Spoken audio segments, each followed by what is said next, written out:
rather be broke, slave for a little bit of hope. Guess I better ball hard, spit a bar, sell dope.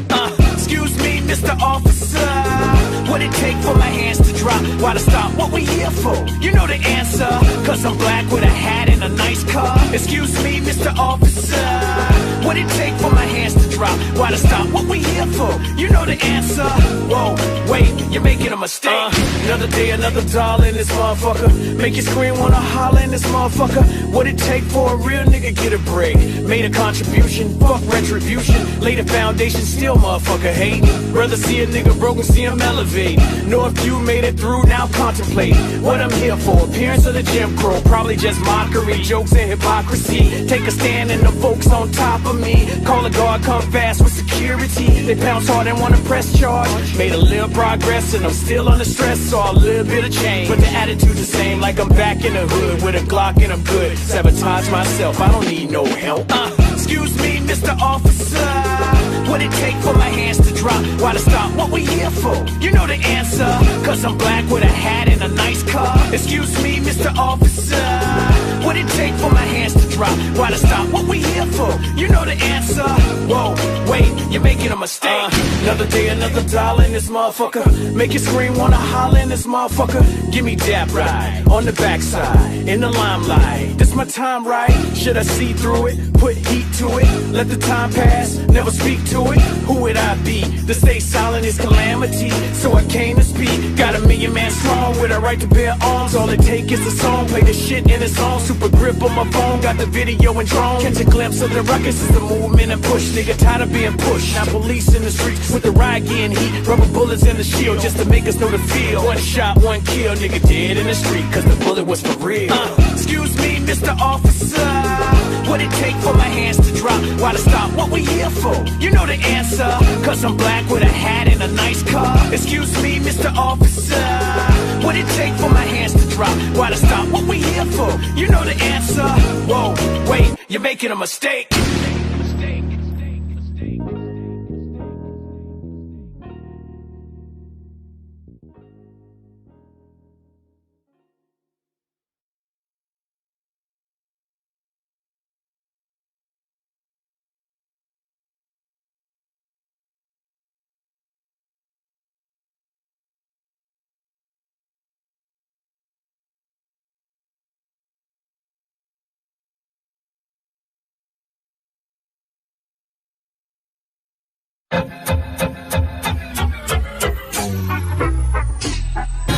Hitting home runs, walking through the bases. Haters can't take it cause they know I'm about to make it. Had this feeling every time, ever since I was a kid.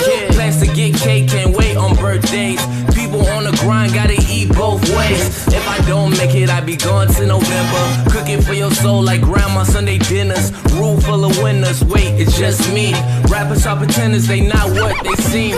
I be back chillin', relaxing with my team. If it's not beneficial or it ain't about the cream, yo, I leave. Keep on living and let the past die. Nowadays, music is stuck like they don't try. Give me the tools, I dissect them like a frog. I'm too ill, I came to kill it will. I'm tired of all these rappers trying to rap all complex. On world star claiming that they got next. All up on they vids talking about their lyricists. So stop it if you wanna try now. Cause I got a 16 that will end your whole career now. Whether label or independent, I'm known to be self-sufficient. I move with a deadly rhythm, I see you with my inner vision. Now what you talking about that I ain't hiding now? I put the flame to the street to burn the block down. Because styles upon styles upon styles is what I have. Rest in peace, Fife, and what up to the abstract. Shout out Ali and Jerobi. I speak in native tongue even if they don't know me. Growing out my hair like young Kobe. Obi-Wan Kenobi, Tito not Toby. You know me, I'm hip-hop to the roots. And this could be a moment of truth. Guru. Promise? Promise. Yeah. Okay.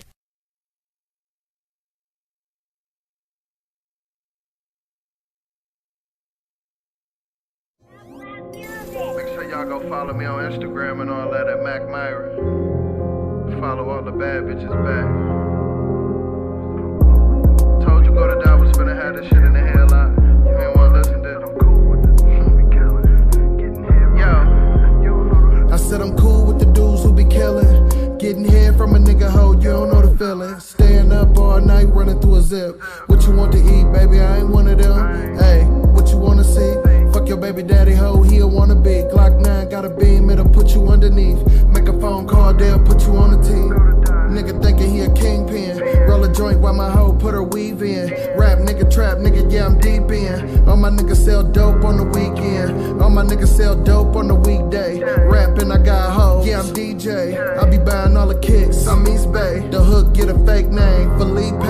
Nigga do it with yourself, you don't want a Cody. How the hell you from the Yak and you don't know me? When I jugged on the South, I ain't get rated. Nigga made a 10 bar and damn near fainted. The plug hit me with a load, hallelujah. Tell y'all about a scale, I'm a connoisseur. Rap game, trap game, yeah I'm knee deep. Putting nose on the block, I'm Chief Keef. I can't lead a rap game, shit it need me. You ever hit your son up when you need pee? Cause you know you on probation and you drop dirty. And your ass see the judge, he go drop 30. Boy, I hear your money young like Mac May.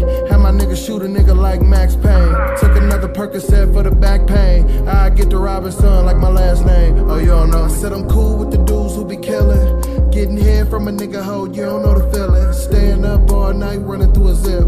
What you want to eat, baby? I ain't one of them. Hey, what you wanna see? Fuck your baby daddy hoe, he'll wanna be. Glock 9 got a beam, it'll put you underneath. Make a phone call, they'll put you on the team.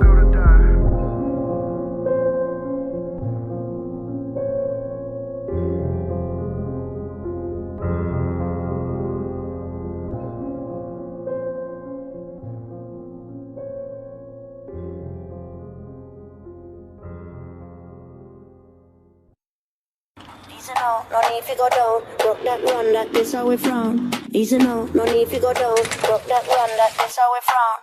Easy now, no need to go down, broke that run, that is how we frown. Easy now, no need to go down, broke that run, that is how we frown.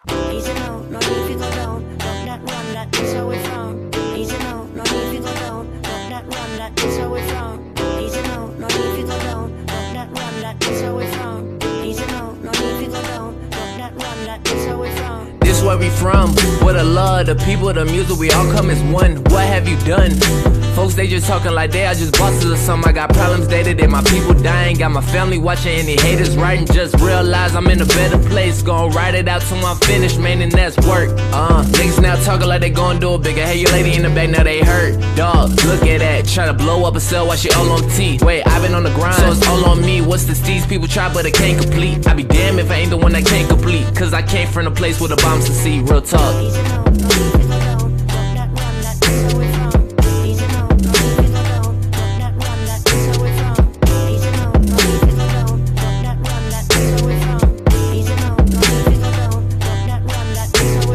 Nothing can stop me, boy, what are you doing? The game is so clueless, where's that new?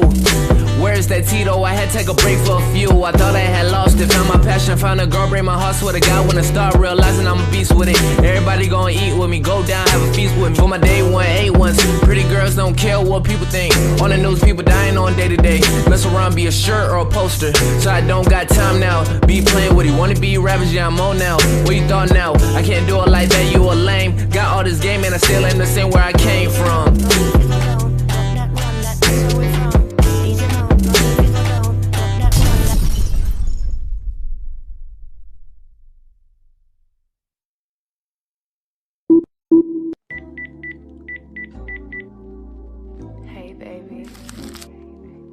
I miss you too, right? I wish I could be with you. You always talking so nasty to me. Oh, you like when I talk nasty to you too, huh? Wanna be my fantasy, go and get the Hennessy. Wanna put you in a trance with my tempting tendencies. I could be a Monroe, you can be my Kennedy. We could lit a lights on, I wanna see you licking me. I wanna see you swim, wanna see you go deep. But I hope you could float in this water density. Got 99 problems, but I'd rather 69. I wanna go to work, I wanna put in overtime. Ice, dripping on your body, but I feel you heating up. Chills on your spine from my kiss and my touch. I don't wanna play nice, I just wanna get rough. Neck grab, hair pull, that is really ain't enough. You lustin' for my body, boy, this ain't a 10-speed. Can you drive a Maserati, cause that's more I'm not saying. I wanna chop it up, call me Mr. Miyagi. Damn, I need a hot toddy, cause I'm sick on the beat. Freaky fantasy, I'm building your imagination. What I'm telling you, it's gonna take some concentration. What you feeling now? Ooh, was deep admiration. I got you stuck, now I got you contemplating on this pleasure. But desperate times always call for desperate measures. You going down while you gripping on my waist, looking real slow. Damn, now you writing cursive letters, huh? You want this fantasy all over you. You want it? You want this fantasy controlling you. You want this energy beholding you, but I'm just stimulating nerves. You're neurological. I know you focus on my voice and it's steady, and I can hear you breathing, changing, getting heavy. You fixated on my words, creating visuals. This is not a TED Talk, more like a Prezi. I told you I could talk nasty.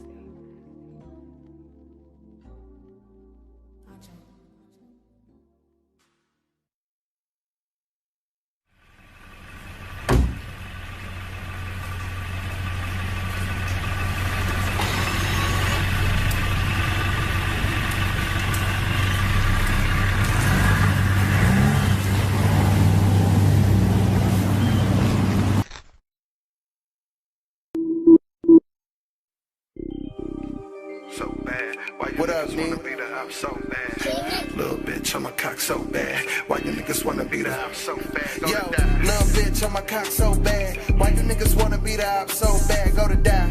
Hell yeah, we known through the yak. You from OT and got a shit blown in the yak. Machiavelli finna run it up. Neek did the beat, so I gotta fuck it up. Freak bitch, she'll suck it up. How you from the yak, nigga? You don't fuck with us when I blow. The hood coming with me. The pandemic punk, nigga. I was selling eggs for the 50. Skinny little bitch wanna lick me. Gave me a hickey. 12 get behind me, I'm Ricky. All a nigga do is sit back and stun. Seen a trap house do 10 racks a month. Heard about a raid, then he packed it up. Chill for a minute, then got back to clutch. You ain't never made racks in the bag. You ain't never got no money in the egg. You ain't never bought a bow and then brought it back home. Broke it down, got it gone in a day. Where I'm from, little nigga, that be normal. And the yak boy feels so immortal. A1 make the custo swarm. If I ever see the hook, I'ma warn you. Go to die, little bitch on my cock so bad. Why you niggas wanna beat her up so bad? Go to die. Hell yeah, we known through the yak. You from OT and got a shit blown in the yak. Machiavelli finna run it up. Neek did the beat, so I gotta fuck it up. Freak bitch, she'll suck it up. How you from the yak, nigga? You don't fuck with us.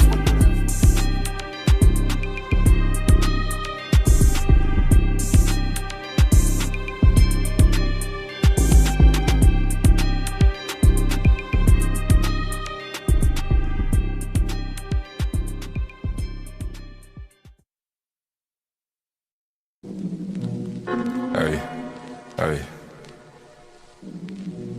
Peso Picasso, Peso LaBerre, whatever you want to call it. Perfect. Hey.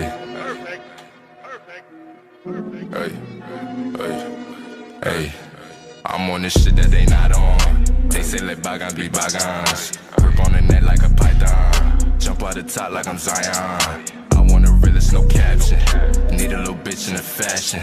She bust it back like we crashing. I tell my shit, I'm about action. Hop in the studio, turn to assassin. I'm about dose, no time for distraction. Can you imagine? Beamer to Aston. Ha, past them, I'm in the league of my own. Like mobile, I guess on myself.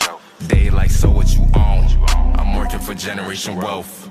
Know to the shit that I'm on. Ay, you niggas not on. Know to the shit that I'm on. Ay, you niggas not on. Feeling like James Bond. Ay, 007, I get it, it's gone. Fucked up a bomb. Ay, nigga, I'm stoned. Know to the shit that I'm on. Ay, you niggas not on. Know to the shit that I'm on. You niggas not on. Feeling like James Bond.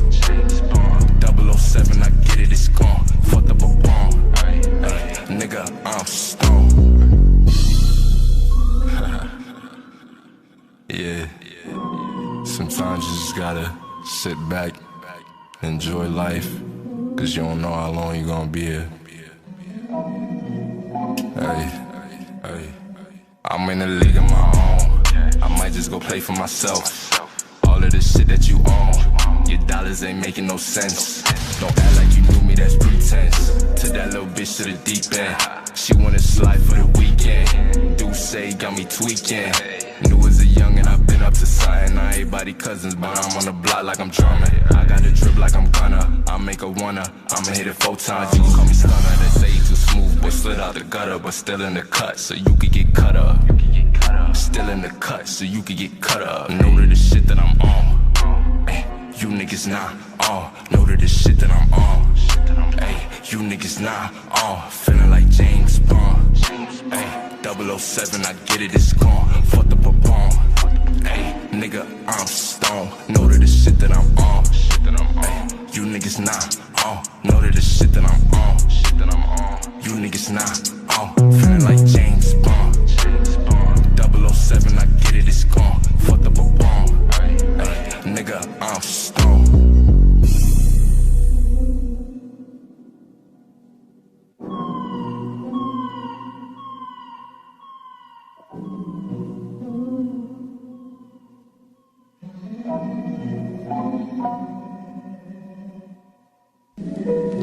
What is going on? Talk to him, Peso. Nick Peso. Zion. What y'all do? I try to support who support me. Independent artists. Trying to help the man. He got some hits coming. Picasso, Peso the Bird, whatever you want to call Peso. it. I sick of class. Talk to me, Peso.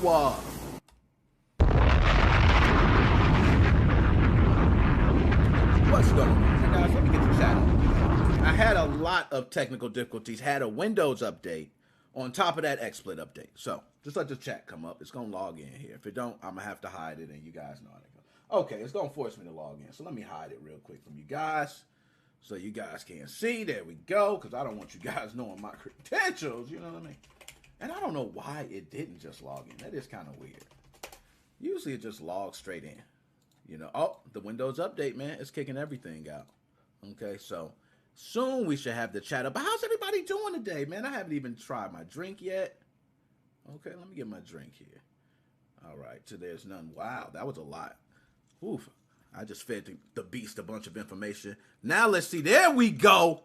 There we go. Let me pull this chat back up. Let's pull it back up. Yeah, let me, hold up. Put some in the chat. Talk to me in the chat. Just came up. I need to see what up? Y'all see me there? Joe, what is going on? G.I. Joe, the hardest working man out there. Chris, I see you, Chris.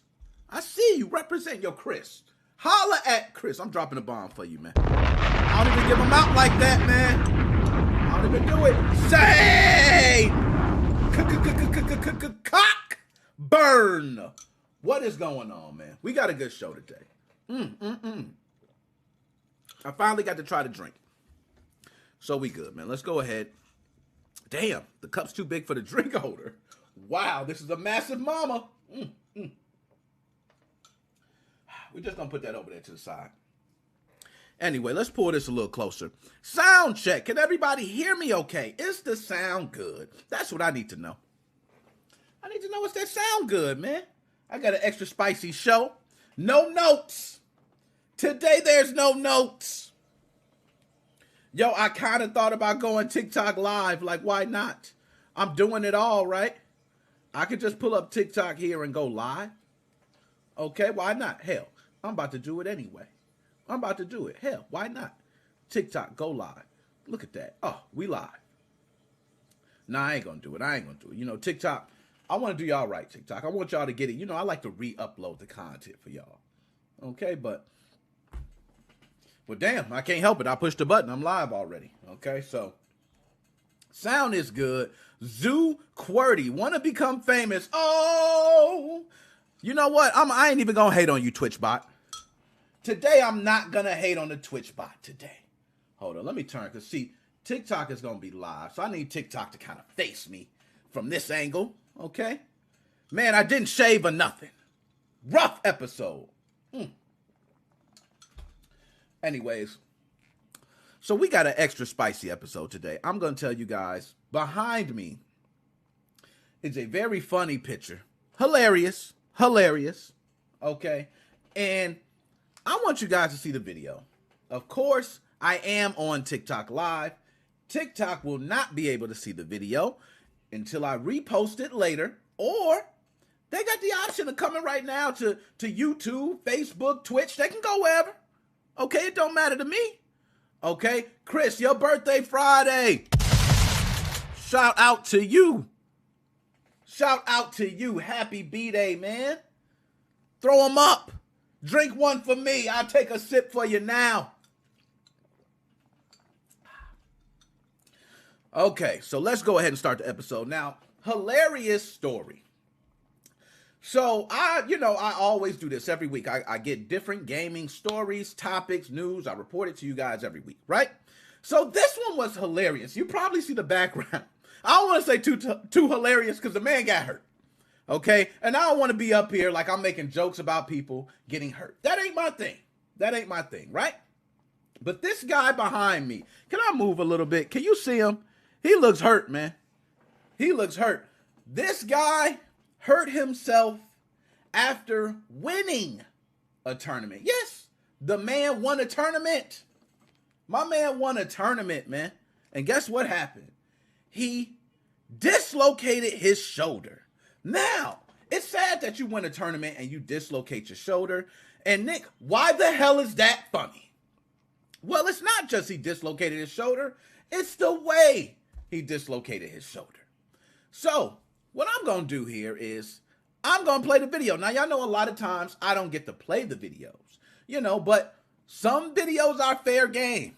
And this one's fair game. Okay, fair game. So we are going to watch, we are going to watch this man hurt himself right on the Nickmoses05 Podcast. Y'all know how we do it, man. And shout out to him. First of all, let's get his name. So my man is named Cake Assault. Cake Assault, I'm going to give you one shotgun because you hurt yourself. If you would not hurt yourself, I might have gave you like 4 or 5 because this is actually like newsworthy. Okay, and believe it or not, I probably would have never, ever even heard of you or known about you unless this happened. So I'm going to go ahead and pull up the article here. Okay, now when I pull up the article, guys, I want you guys to walk with me. Do not just immediately start laughing. I want people to, let's respect this man. He hurt himself. Okay, so let's go ahead and pull it up. I don't even want to laugh, man. I feel so bad for this, but let's pull it up. Here we go. So, congratulations are in order for Cake Assault, who over the weekend won a huge Rivals of Aether tournament, overcoming not just a competing field, but also the limitations and fragilities of the human body. The Rivals of Aether showdown was part of the Riptide show held in Sandusky, Ohio. Big shout out to Sandusky. Can you dig it, nigga sucker? I can dig it, Sandusky. Now, this was between September 10th to the 12th, which also featured tournaments for games like Super Smash Bros, Brawl, and Melee. Y'all know how we do. We love our Smash Bros here. And Splatoon 2, another classic title. But it's the Rivals we're looking at here. When Cake Assault wins and then absolutely loses his shit. Can you dig it? All the sounds. Play them all. Play every sound. Now, again, I see followers at TikTok. TikTok, if you're watching, you got to come to the YouTube or Facebook to see the video. But they're going to have the ability and the enjoyment as we watch this together. So let's go ahead and pull up Cake Assault at the Rivals of Aether tournament. And correct me on that. If it's either or something, let me know, guys. Okay, I want to see. I'm just sounding stupid and shit. Pull up the chat, too. Okay, I'm going to move it over. But I want the chat there, all right? So, let's go ahead and play the video. I'm going to pause because I like to give the full effect to my audience. So I'm going to make it widescreen so you guys can have the enjoyment of seeing this in full screen. Okay, and let me move you a second because you're a little bit in the way, TikTok, but it's all good. You there? You my dogs. We roll. Ajax, backpacks, flapjacks, crack sacks, all that. We go back like that. You know what I mean? Here we go. The video is now going to be played of Cake Assault dislocating his shoulder, and we're going to watch how he does it.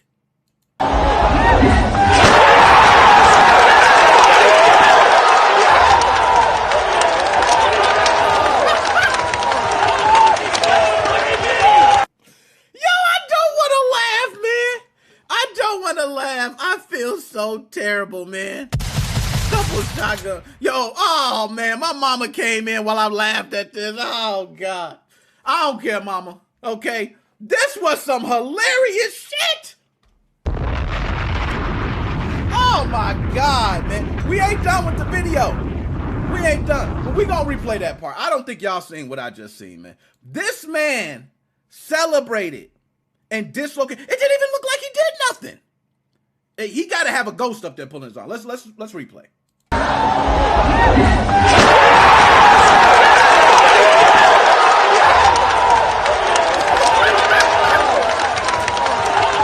Yo, I'm not gonna make it through this video, man.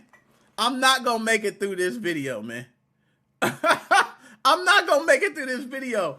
My man was so excited.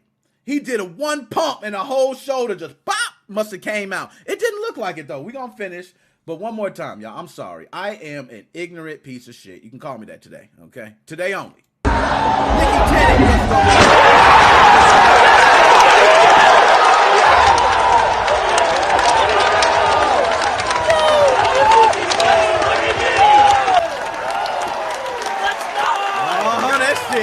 Don't play. Yeah, that shit hurt. For people out there who dislocated shoulders, broken any bones, sprained any wrists, fractured anything, y'all know the pain. My man fell out in the middle of the whole entire crowd while they celebrating. You can't fake that. You see him chilling out. He not going crazy no more.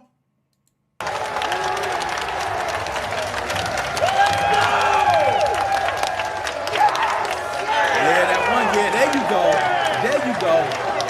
That adrenaline pumping. He got back up and pumped one hand like a straight soldier. Hey, we need that man for the army. Okay. Popped up. Ah! And gave a fist bump to a couple dudes. He said, take us up! Take us up! Take us up! Take us up! Take us up! Let's go, Kate! Let's go! Let's go! Cake assault. Yo, my man is wigged out. We gonna do this because, again, I am ignorant today. I am on my BS. So we are playing again. But Cake Assault, to be honest, before I play this again, we got to give you about 3 or 4 slaps, man. You bugging. Like, I've never seen somebody celebrate so hard. Either you are Mr. Glass or you seriously threw the hardest fist pump in the world. Nobody ever dislocated. Yeah, it just don't happen like that. Okay, it just don't happen like that. So one more time, because I'm an ignorant piece of shit.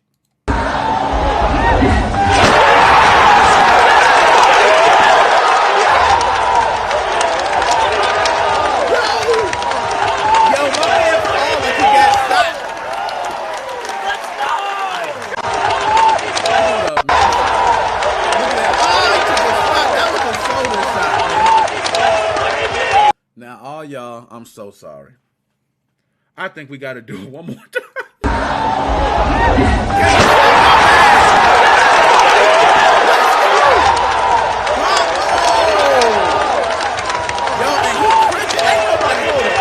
Let's take it back. I'm pulling me back up on big screen. Hold up. We ain't going to do this. I got to talk some facts. We just watched this man dislocate his damn shoulder from a fist pump. And guess what nobody did? Didn't know. Look at the dude. Hold up. Pull it back. Pull it back up. Look at the man standing right or sitting right there. He said, hold up. Did he even budge?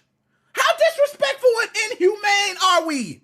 We watching this man grimace in pain. I would have said, oh. Nonetheless, man. My man's sitting there, right? Okay, he's sitting there. Dislocate right there. He hits the ground. My man leaned over and started looking at the monitor. Look at that. Let's go. My man is sitting there fixing. He ain't even helping. What are you cracking your knuckles for? Oh my God. Yo, and whoever that dude was, oh my goodness. Look at that camera. Look at that camera. My man got the best shot in the house for the Cake Assault dislocated shoulder. I gave that man a bomb, y'all.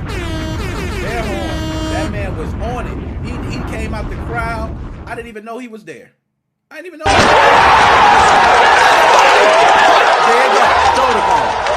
Now, look at him. You don't see him right now. You don't see him yet.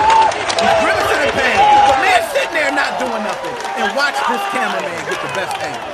Watch that. Here he comes. You don't see him yet. He walks to the front of the stage. Take us all hurt. Bam! That.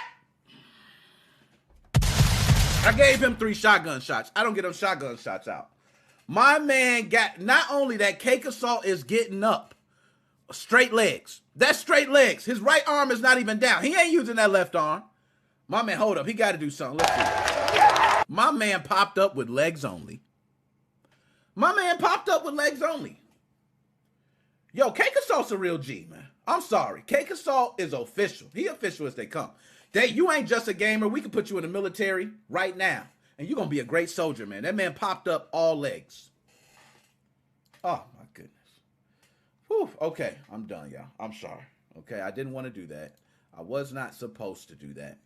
But I played it a couple times. So, I'm going to read from the article. Cake Assault, rivals of either tournament, however you pronounce it. Yo, I see you. Go to King. What's going on TikTok? I've seen a couple of TikToks there. My bad. I'm on a show. I'm trying to do it. Y'all can come over to YouTube, though. Y'all can come right over to YouTube, though. You can come over to Facebook, Twitch. We live right now. We doing it. But I got to say this. This man hurt himself the worst I probably ever seen somebody hurt themselves off a celebration. I've seen injuries with celebrations in sports, but it usually comes when somebody else gets involved. You know what I mean? Somebody bumps you, somebody jumps you, they grab you the wrong way, something like this. This man, okay, literally did a couple fist pumps and dislocated his shoulder. That's COVID era is real, man. We're not doing no workouts. I want everybody to go do some workouts now. Drink milk, okay? That's why milk does a body good. I heard we fact checked that shit. It was bullshit, but hey, you know what I'm saying? We need some more, a stronger bone mass. That's what we need, okay? So, from the article, it says, dude is celebrating like he just won Champions League final on penalties. I love it. Only catch, though, is that the whole part where he collapses to the ground in complete agony, silencing the crowd in the process. I didn't hear no silence. Stop. I didn't hear no silence. They just stop with that. Which he later explains was due to the fact he had popped off so hard that his shoulder took things a little too literal. And Cake Assault wrote on Twitter, also, I fell on the ground during that pop-off because I dislocated my shoulder. Laugh my ass off. Most I've ever hurt myself gaming was grinding the skin off my thumb during a Gran Turismo endurance race, so a football field level injury, while celebrating. No less, it's actually one hell of an achievement, and I hope you're feeling better, dude. Now, this comes from the Kotaku article. This one was Luke Plunkett. Shout out to you, Luke. I'll give you 2 shotgun shots, okay? But, Joe, I see what you say. Yo, I'm going through the comments now. Y'all are wild, man. I see what he was on AAMP DPC, acting like a baby with a fix. I ain't gonna lie. He was definitely, but I'm going to say this. My mama said acting like a baby. That was my mama, y'all. Okay, shout out to Mama Carol. Okay, she tunes in. I get on my shit while she here, too. Don't get it twisted. Don't think I changed because mama get around. I'm grown. Okay? But it's beautiful when the family support. You know what I mean? This man, literally, to the hospital. I need to stop reading these comments, man. Them young bucks, us 32-plus users, this would not. Yo, I ain't lying, man. I think it wouldn't happen to us. I think that is some young bucks, man. That's some different shit. You know what? It might not even be young bucks. This man did a fist pump and dislocated his shoulder. We're done, man. We're done. I don't think there's nothing more we need to talk about, man. Shout out TikTok. You can come over, like I said, come over to YouTube, Twitch. You can see the video too and all that. So we're going to get off of that, man. We ain't going to stay on that. I ain't going to stay on that too long. Y'all see the list. I just want to pull it up on screen so you guys can see the list of what we're talking about. Okay? We got a lot to talk about today. And y'all know this next subject, I'm about to go donkey shit. And you know what? Y'all think I'm playing. Pull it up on screen. Let them know what you about. This is what I'm about. I'm about this life right here. Call of Duty Vanguard, the hardest game ever. Battlefield fans, suck it. I love you guys. It looks like your game's going to be great. But I am now here to say that I have played the Call of Duty Vanguard beta. Yes, you know what that means? I purchased it. I pre-ordered it. I don't care. You guys can say whatever. Sorry, all the workers, Activision Blizzard, that walked out. I'm going to apologize to y'all first. Because I bought it. I didn't even, you know what, when I made the purchase, I didn't even have you guys in mind, to be honest. It was sad. I felt like a terrible human being at that moment. But Call of Duty, I am dedicated to Call of Duty. I've been dedicated since way back. I remember when we wiped out Medal of Honor. People don't even remember Medal of Honor anymore. Who is that? Call of Duty wiped them out. That's one shotgun shot. Then they carried on. And took out other franchises. You didn't see, I remember playing Black on PlayStation 2. I was like, oh, this game's going to be revolutionary. Done. Call of Duty come out with anything, it's over. Another shotgun shot. Eric, what's going on? I see you over there, Eric. But yes, I was part of the beta.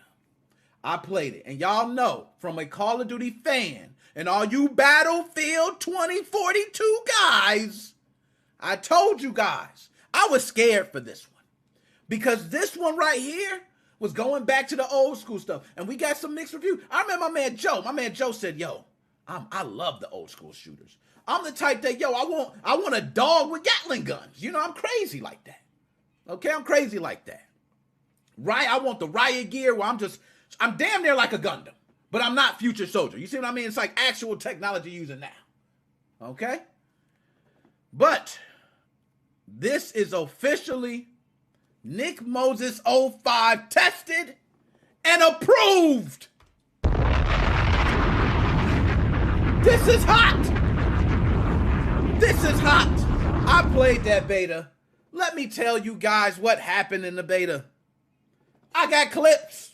If you don't believe me, I was getting my ass handed to me. I didn't even care. Then I got on a little hot streak and I cut the game off. I said, I'm going to come back. This is too much. This is too good. I'm enjoying myself too much. I was expecting World at War, and I got one of the, let me not say it, man, because every year I always say it's the best Call of Duty ever. Okay, I always say that. I always say it. But this might be the best Call of Duty ever, goddammit. Okay, I don't care what you say. I love the way it played.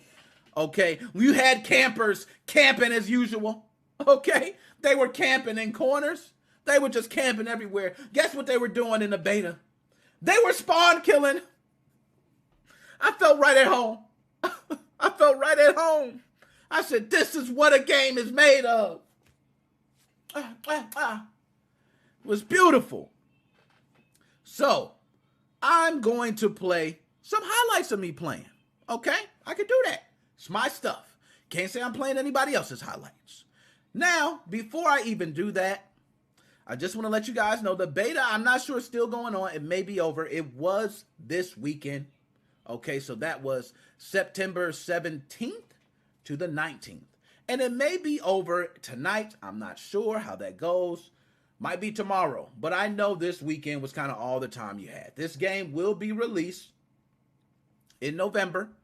I believe, I forgot the date, November 5th or something like that. Correct me if I'm wrong, anybody in the chat. But this I'm going to have downloaded. I'm going to be live streaming and playing all the time. Y'all are going to get sick of me with Call of Duty. So let me address Battlefield now. It's a couple things. Battlefield 2042 fans. I did see your game on pre-order. And guess what? You get the beta too. You pre-order it. Yes, you can be a part of the beta. They give the date of when the beta drops. I wish I knew right now. You know what? I kind of just want to pull it up because I don't want to do that injustice. They're like, oh, the favoritism towards Call of Duty. He's such a fucking fanboy. I hate him. Unsubscribe. You know what I mean? No, I'm going to go ahead and give you a respect. I'm going to put open beta. We can see when the open beta date is for 2042. Okay? So open beta for Battlefield 2042 will launch on October 6th. So if you're not a Call of Duty fan, if you're a Battlefield fan, you're in luck because you're going to be able to play the open beta October 6th. So enjoy that. Have fun with that. But there's a couple things I want to let you know. Coming from a Call of Duty fanboy, take it how you want it, okay? One is straight action. I don't know if you're going to be able to meet this straight action, okay? Last time, you had people running for about 30 minutes before they really got into it.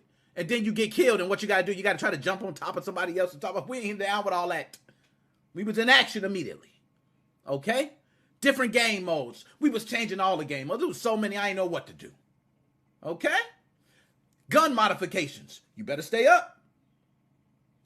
But I would say the biggest thing for the Battlefield 2042 fans to know, and for all my Call of Duty people, is that Call of Duty Next Gen is $69.99. Now, I am not dropping a bomb for that, nor giving shotgun shots, because it was at one point $59.99. We went up for this next gen. And guess what? Before that, it was $49.99. We're gradually seeing this increase in games, but not too many next gen titles. And we paying extra for it. Okay? What about Cyberpunk? When Cyberpunk come out, I get the next gen upgrade, and it better be worth it. Okay? You finally did an upgrade where we can see the street being wet on Cyberpunk. Like crazy. Okay?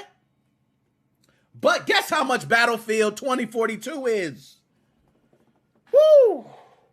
Y'all, I don't know if I was tripping. Sometimes I do a lot of bias shit sometimes. So when I was looking, maybe my eyes was playing tricks on me, but I almost swear it said Battlefield is going to cost, it's either $79.99 or $89.99.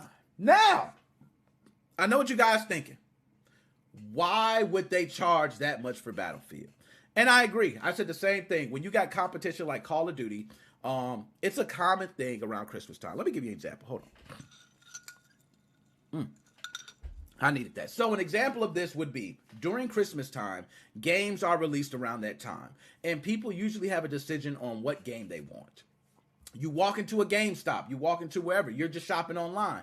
You only have so many dollars, whether you're buying Christmas gifts or you're receiving them or you're buying for kids. It's a lot of different things. You only have so much that you want to spend on things. So if you buy a system, bam, I have $400 to the side for that, $500 to the side for that. I'm probably going to sign up for PlayStation Plus and just play what games I have on there until I want to spend more money for games. Some people, right? Then you have another bunch that says, hey, I'm going to purchase a game and I'm going to set aside some money for about 2 titles, right? You get those people, or an extra controller, some accessories, things like that nature. Okay? So those people are the ones that you really want to sell in this case. And if they have a choice with 2 games, you typically don't get 2 shooters. You usually get maybe a 1-player game and a multiplayer experience. That's what I see most commonly. But you get some people might get, 2 different single-player games, 2 different multiplayer games, but you typically don't get games in the exact same genre. So if it's a military shooter, you're typically not getting another military shooter. You might get like, Call of Duty and Gears of War, or you might get, Battlefield and some other game, but you typically don't get Battlefield and Call of Duty. It just don't go like that. So you're fighting for sale space. Call of Duty right now has you beat on price. What do you offer? I will say this, Battlefield 2042 fans, you have a lot more included. For that price, I think it's $79.99 or $89.99. You may go ahead and check me on that. But for that price, I do believe you get like a year pass. So there's a lot of different extra features that you can get and things you can do. To me, I believe that this is a scam. That's up to me. I'm just saying that. I'm putting it out there now because EA is known for the loot boxes they drop in. Don't talk about FIFA and how much they make for that, or any NBA, 2K. They're just known for milking the digital currency out of your pockets. Okay, so for me, I feel like this is going to be, hey, you're paying this much for the game. We're giving you these skins, these guns, this. All this stuff we'll give you, and you'll have it for a year. Then after the year, guess what you're going to have to do? You're going to have to pay, which means you're going to have to pay to continue to play this game. Battlefield is going the long-term route. I'll give them that. That is much respect to that. Going the long-term route, which means you're probably not going to see another Battlefield for 5 years again. So they're trying to roll this out slow and nice and easy. I respect that. But Call of Duty will have another one, okay? And hopefully Activision don't screw nothing else up. Or I ain't going to say Activision, because it's Activision Blizzard. They are merger. And Blizzard was a lot of that shit, I'm going to be honest. Activision was just kind of laid back, chilling. And it happened on their watch, too. But, it is what it is. Right? It happened. It ain't no fair. Them folks shouldn't have been treated like that. Don't make no excuse. Blizzard need to really get their ass kicked, though. Okay? So I'm going to go ahead. You know what? I'm going to pull up some highlights. I don't even think I got highlights, really, because I was getting my ass waxed. Not like literally, but like figuratively speaking. Okay? So let's go ahead and pull up my stream. Now, right away, I'm sure it's going to play something. I don't even think I got highlights, really, because I was getting my ass waxed. Oh, damn. Hold up. I forgot. I forgot I'm live on Twitch. That was, I'm wondering, I'm like, what the hell just happened? Why is it me talking to myself? Like, that's not, but it's cool. Let's go to videos. I'm going to pull up something here. So, okay, I got a couple of them. I got a couple of different Call of Duty ones, right? I'm going to just pull up one. We ain't going to waste too much of your time. But for all my Call of Duty fanboys, let's pull up something here. Let's get me going. Let's see. Yeah, I like it. I don't know what happened. I just shot somebody, man. But we're in the middle of the match, man. We're just playing, okay? I just sprayed the whole shit up. You see what I mean? But look at the action. Look at the action. Look at the action. Oh, duck behind there. My man got me. You see what I mean? Duck the action. You see this? This is how we looking, y'all. This is how we looking, y'all. Call of Duty's back. It's back. Like Give me that. I'm back. I'm running rooms just popping. Now, I know it's a little brainy, y'all, because I was actually streaming this with my camera on. I turned off my camera after that. I was wireless, too, so it's a lot of that. But, yes, I agree, Joe. The old school guns is back, man. I'm feeling them. Joe, I was doubting you, man. I should have never doubted you on that, man. Yeah, that's my fault. I should have never doubted you on that, It's still man. all doing good. You know what I'm saying? Them old school guns is smacking.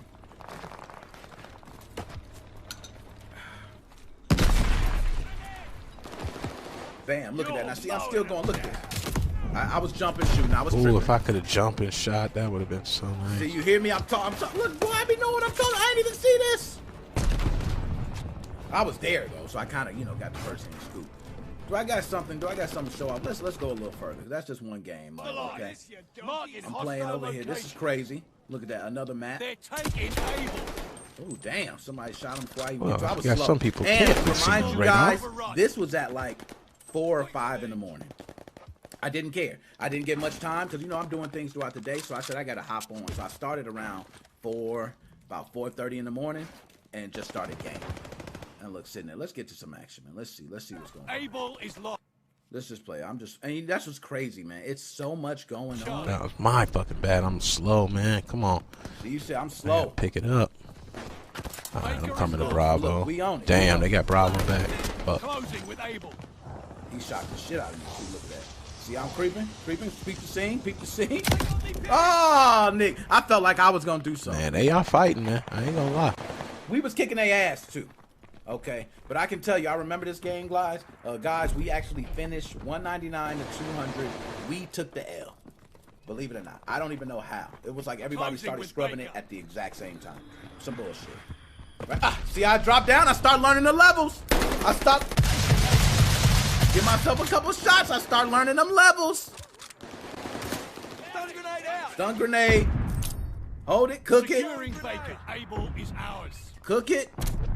Elimination. Do you see that? That's how you cook them grenades. That's how you stay low and pop Got them his shots. ass. Secure. Give me that B. We died. Oh, it didn't shit. matter. Okay, I ain't gonna do that to y'all. See, I could be doing this all day. We could watch my highlights all day, y'all. And I'm gonna put a little collab together. TikTok, I see y'all out there. I am gonna put a little collaboration together, and I throw that up for y'all on YouTube, Facebook, everywhere. You know what I'm saying? So, anyways, not gonna waste too much time. Call of Duty Vanguard beta is official. You're hearing it from Nickmoses05. Throwing the air horn on it. It needs it. It is hot, smoking, nice. I cannot wait to play it. Sorry for everyone who got treated like shit at Activision Blizzard. You deserve better. I did, I don't want to say help support the shit, but I purchased the game. So just take it how you want it. I'm not trying to support that at all. Just want to clarify, my stance on that. All right? So, oh yeah, you seen I was using that Tommy gun. Yes. Them old, Joe, why did I doubt you, man? Them old school guns are smacking. They smacking, man. Okay? So, anywho, I'm done with that. I can go on all day, man. I will not be able to shut up when it comes to Call of Duty. So we got to move on. So, let's go ahead. My ear's itching. Hold on. That gun sound was just bing, had my ears ringing. You know what I mean? So, let's go ahead and get to it. We're going to talk about the latest in Switch news. Guys, there's been a lot going on with Nintendo Switch. So I'm going to address a couple things. First, videos, tutorials. A lot of people have been wondering, Nick, where's your tutorials? Well, guess what? Had an issue with my OG Switch. I didn't want to make the videos using my chip Switch. And I got my OG back. It is working. It is fine. I'm going to update it because I'm way behind. I got to update everything. But once I update everything, I'm going right back to putting out those tutorials. I'm doing Android videos. I got so much to do. Okay. I have Android videos now, but I got so many, ideas with them of what to do. So I'm going to have a lot of Switch tutorials. So you're going to see Switch tutorials. You're also going to see posts from these clips of every time I go streaming on the game from now on because I got things set up now. So I will be posting those as well as podcast clips, YouTube Shorts. So I'm really trying to pick it up. But Nintendo Switch news, we got a lot going on, man. It's so much that I actually don't know where to start. like it's so much that happened with Nintendo Switch. And that's how it works. It's like nothing happens with the Nintendo Switch for a while. You don't hear about it. It's like, oh, you got people with their modded systems, probably with some homebrew software. But as far as games, they're releasing games on Switch Online and everything. And you don't hear much else besides that. Well, I would say the biggest thing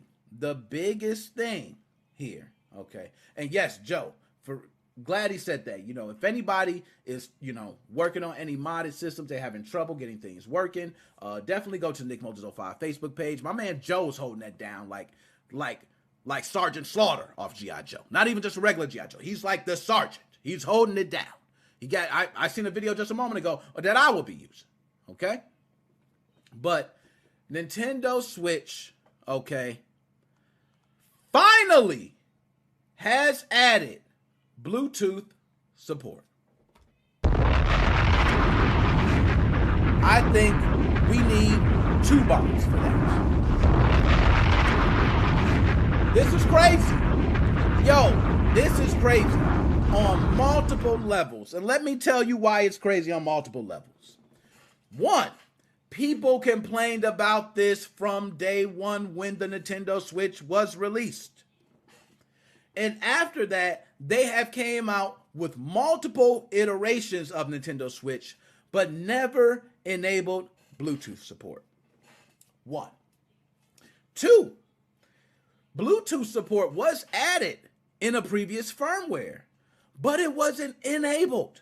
There was actually a modification that you can use to utilize that Bluetooth driver. And correct me if I'm wrong, all my homebrew folks. I believe when I did my original Bluetooth video, which you guys can see, that was one of the most popular videos, okay, during the month.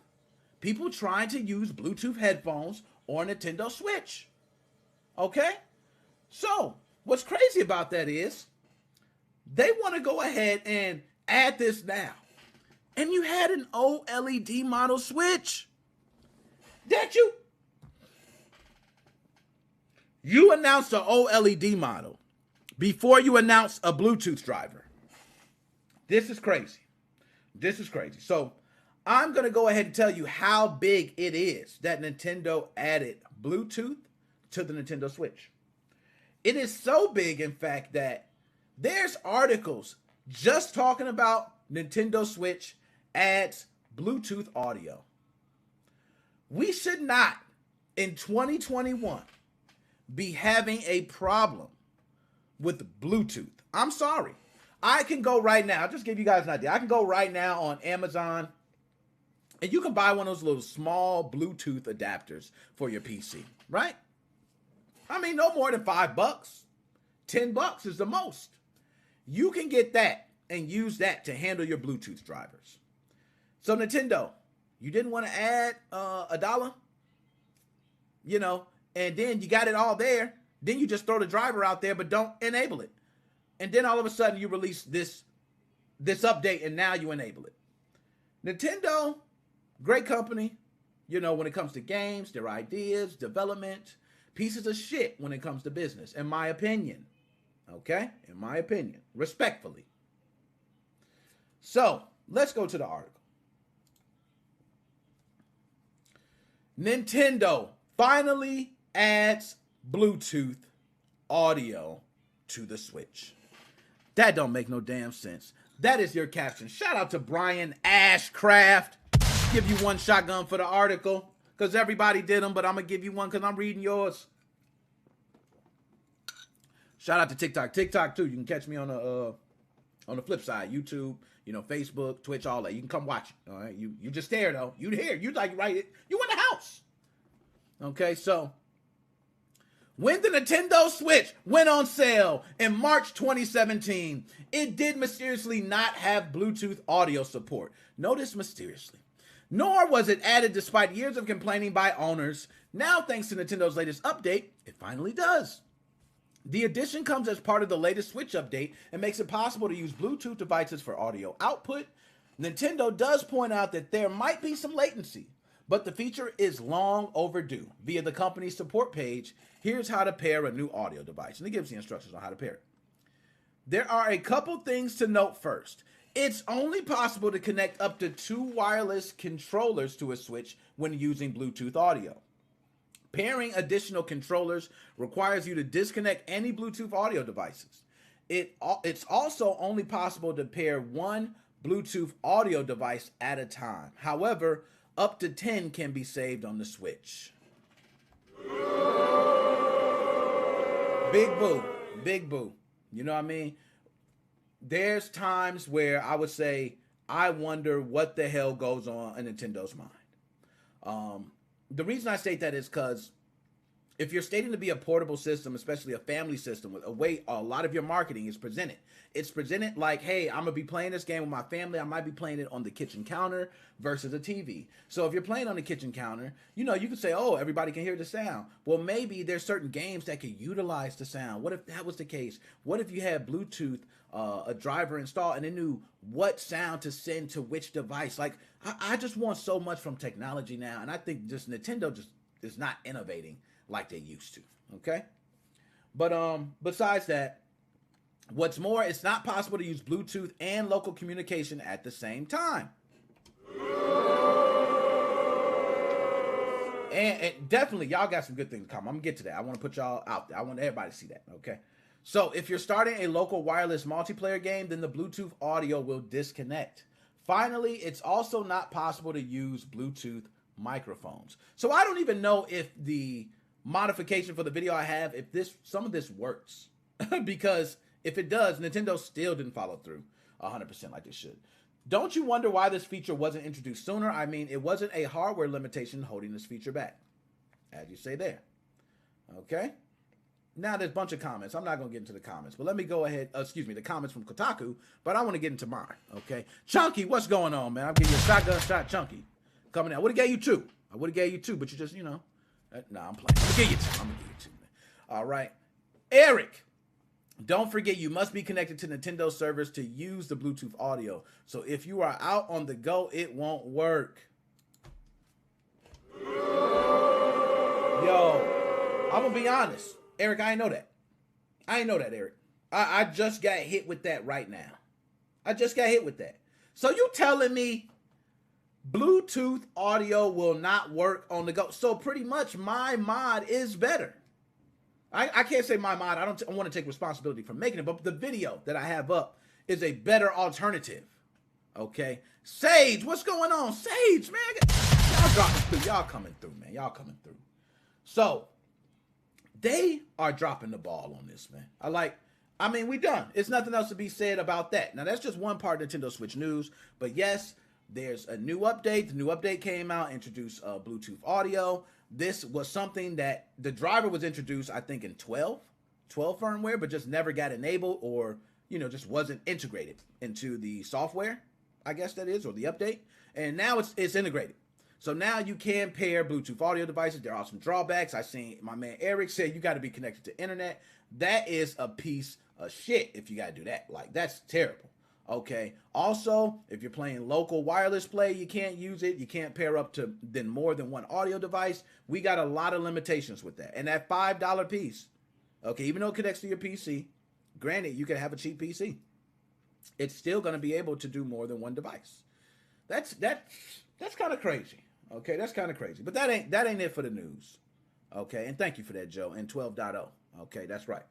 So that's one thing. The next thing is what's happening to the people in the homebrew community. All my modders, all my people with your modded Nintendo Switch systems.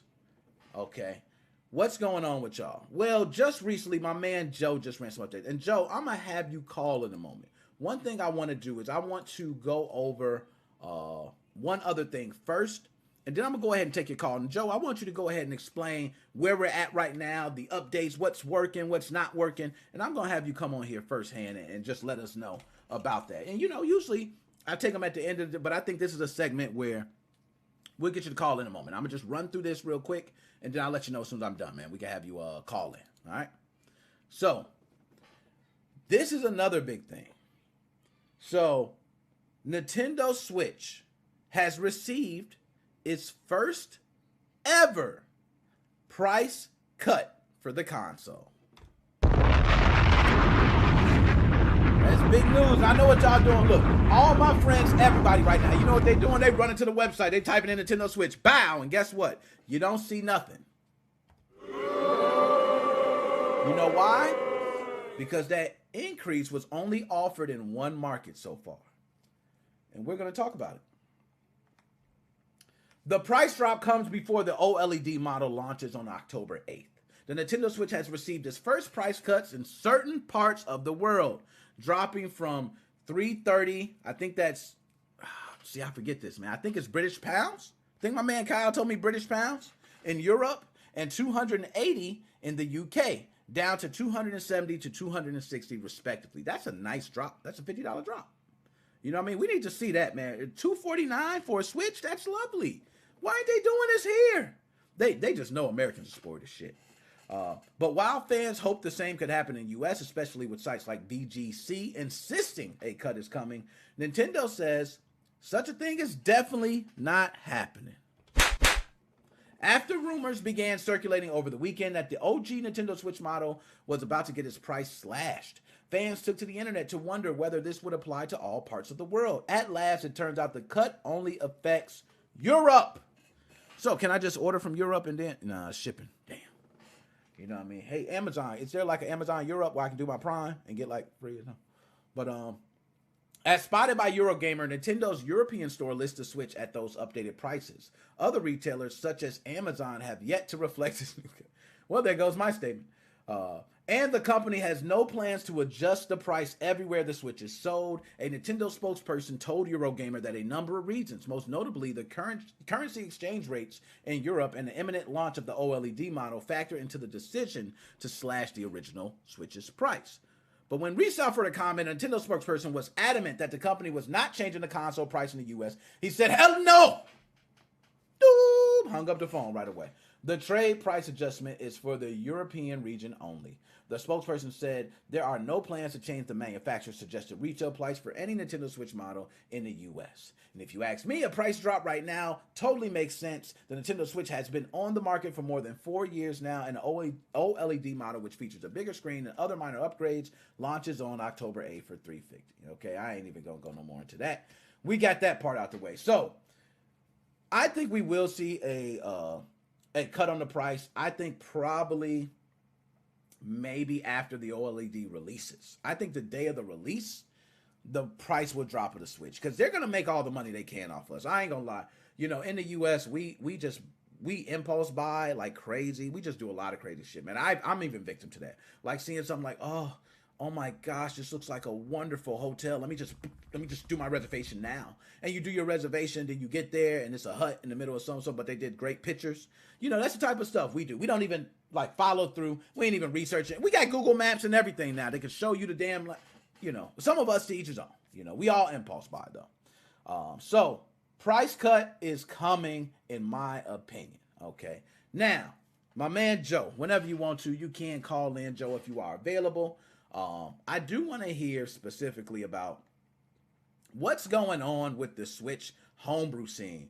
Do we currently have, you know, I seen the version of Atmosphere did get updated. I did see that.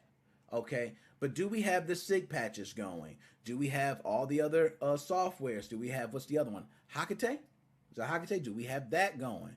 You know, so I'm going to go ahead. Let's get you on. All right. We good. Joe, are you on? You there? Can you hear me? Oh, I know what it is, Joe. I do this every time. You're going to hear me on the podcast, Joe. Just don't mind me. I'm going to be a little delayed, but you're going to hear me catching up very shortly, man. It's one of those things. I've had the Windows update, man, and everything screwed up. You know how that goes, man. Yeah, that Windows 10 update's horrible. It is, man. It was a terrible one. So, Joe, how you doing today, first of all? I'm doing great. How are you doing? Man, I'm doing good, man. Doing great. So, Joe, can you fill us in with the latest?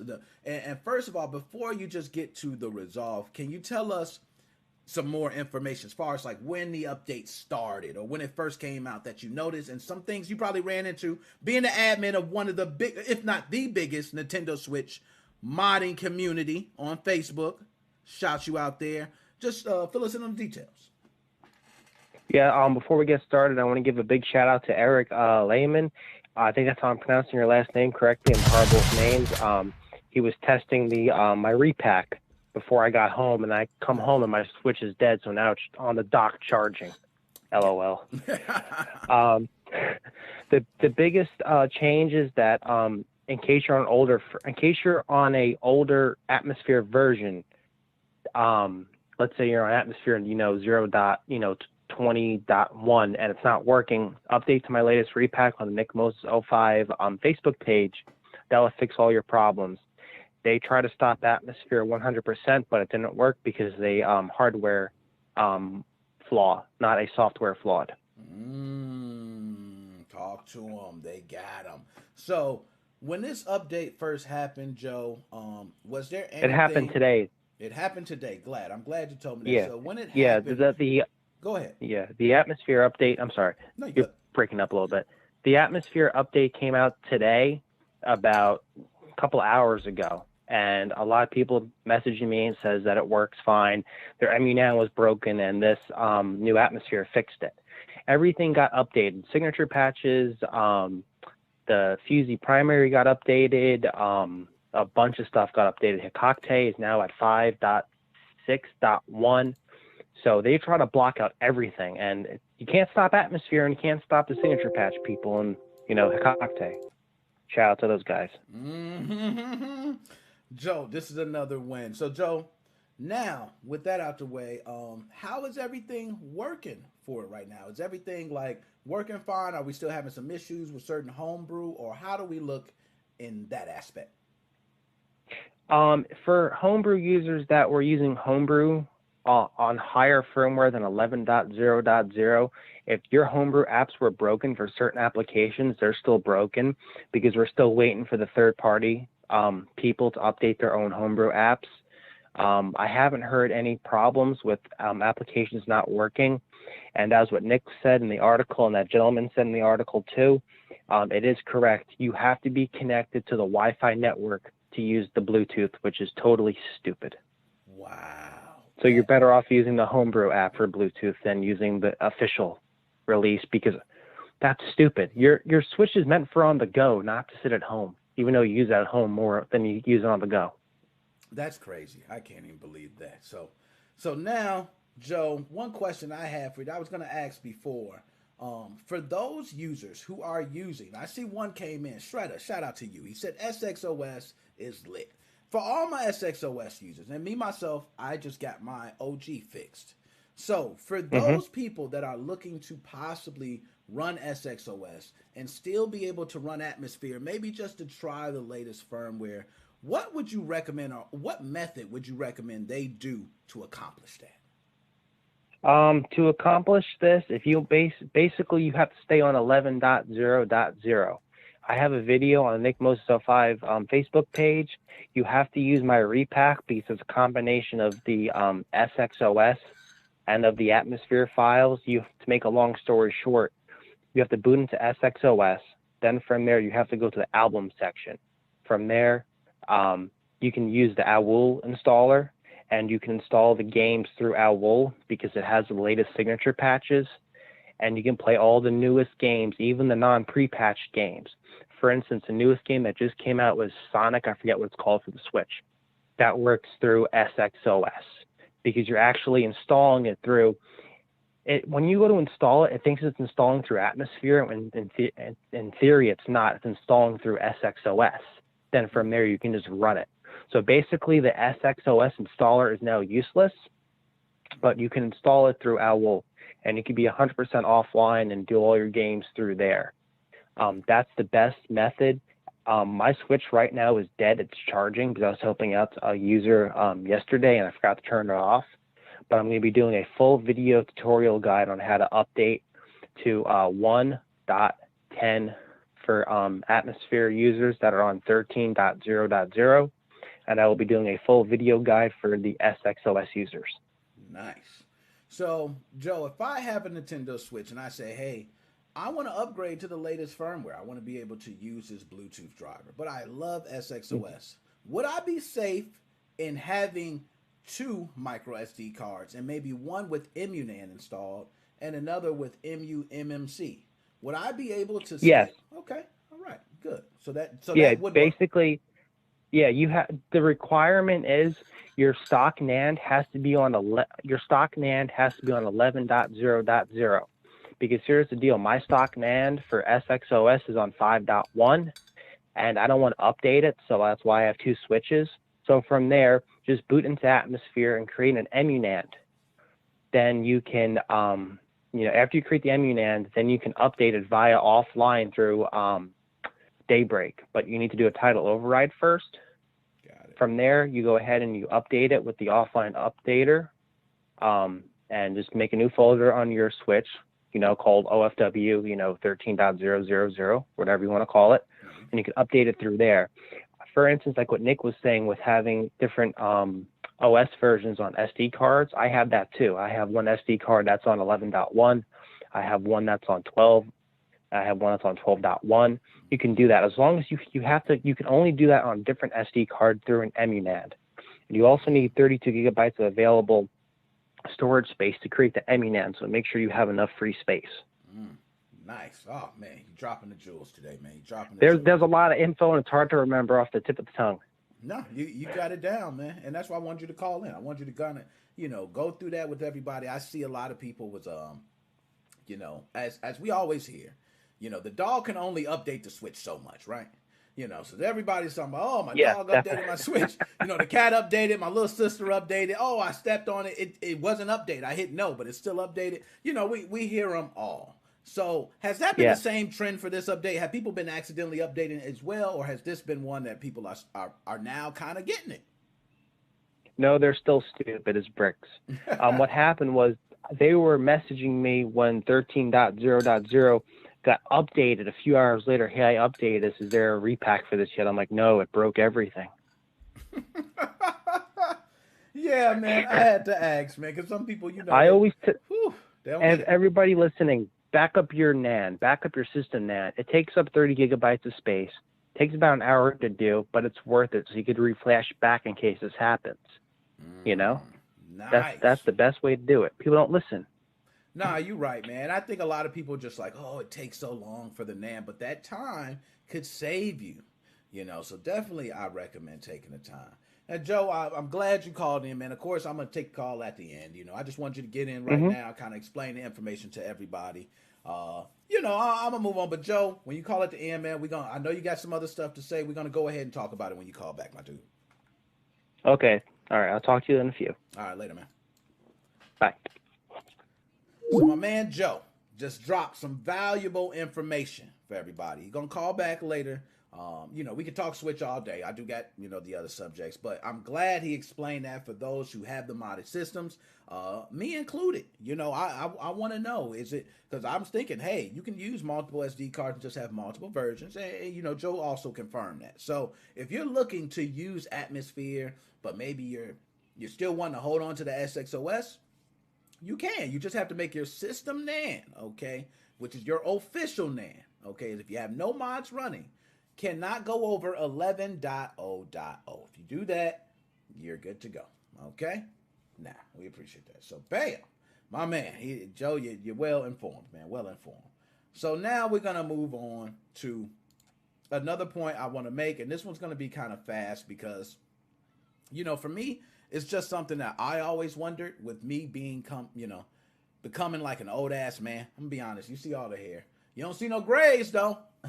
Nah, you might see one. I ain't gonna lie. If you look up close, you'll definitely see it. But we're gonna talk about our forums dying.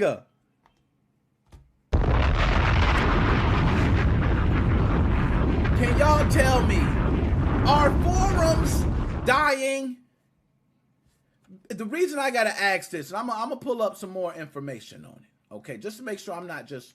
Sometimes I go off the wall with this. Let me pull this back up because I might be doubling up on voices. I don't know.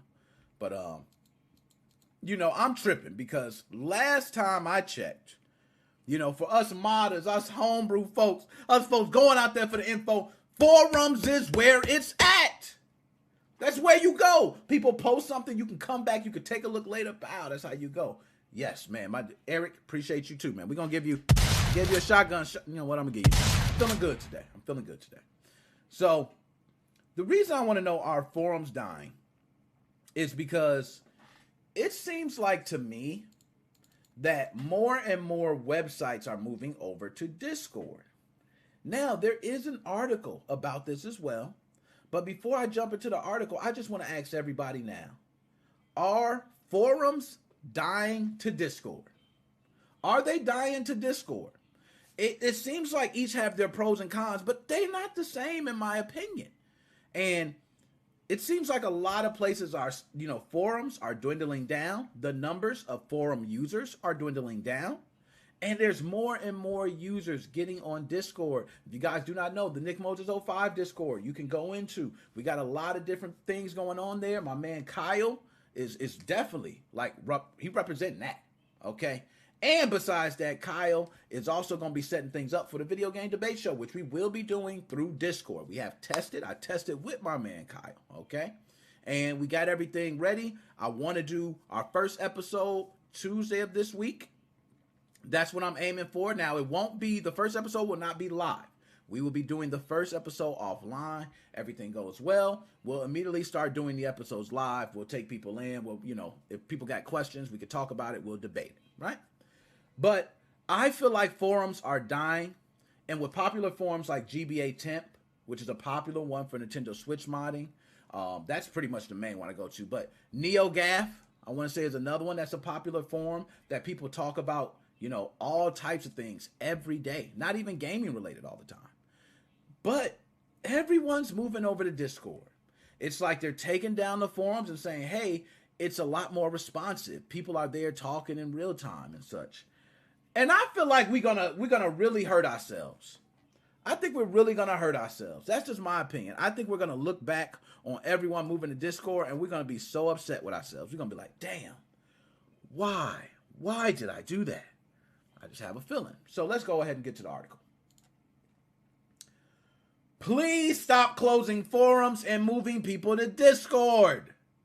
A few days ago, Eurogamer closed their forums. Eurogamer, you guys know Eurogamer, very, very popular. A lot of articles I read are for Eurogamer as well. I stayed away from Eurogamer today, okay? But usually I go to Eurogamer because they got some great articles, great pieces that you don't find everywhere as well. So I suggest everybody check out Eurogamer as well, okay? But a few days ago, Eurogamer closed their forums, bringing to an end over 20 years of community discussion. The site explained the move like sites and companies always do, and only a few still using them. And it made sense the way it always does. That's a lot of money for not much gain. But that doesn't mean the process itself isn't something that sucks. The forums were closed on September 10th with Eurogamer's decision explained as this. I am so sorry to say that we are going to turn off access to the forum piece of shit on the 10th of September 2021. The forum has been a long-standing part of Eurogamer, and its peak welcomed thousands of active users each day, and today it's at rock bottom. Sadly, these times change, and the way people communicate has always changed. Traditional forums are no longer a popular place for the young kids, only for the old assholes to talk, and have been replaced in popularity with more modern community platforms like Discord, Twitter, and Twitch, which young kids understand. Due to this, our forum community has declined over the years to the point where there are only a handful of people left actively using the forum. Damn, only a couple people actively? I think that's an understatement, okay. This makes it difficult for us to spend resources keeping the forum running. You will have noticed how little attention the forum has had in terms of updates and changes over the past few years, which is a direct result of them not being used much, okay? Readers are then urged to move to the site's Discord because, of course, they would be. Now, I don't want to pick on Eurogamer here, Kotaku. Yes, they are. But as like I said up top, in every individual case, companies and sites have the reasons for doing this. The most frequently cited are the fact that forums need to be maintained and that people's conversational habits have changed with forum use dwindling. Okay. Now, I want to ask you guys, for all my people out there, Discord or forums, what do you think? Because to me, myself, I'm going to be honest on this. Kotaku, right? I'm there looking at the articles, right? We're reading through this. I have never even seen if they had a forum. I've never looked. Never cared. And maybe many people feel like me on that. But I will say certain forums like GBA Temp. I don't really go to GBA Temp for the articles. I go only for the forum.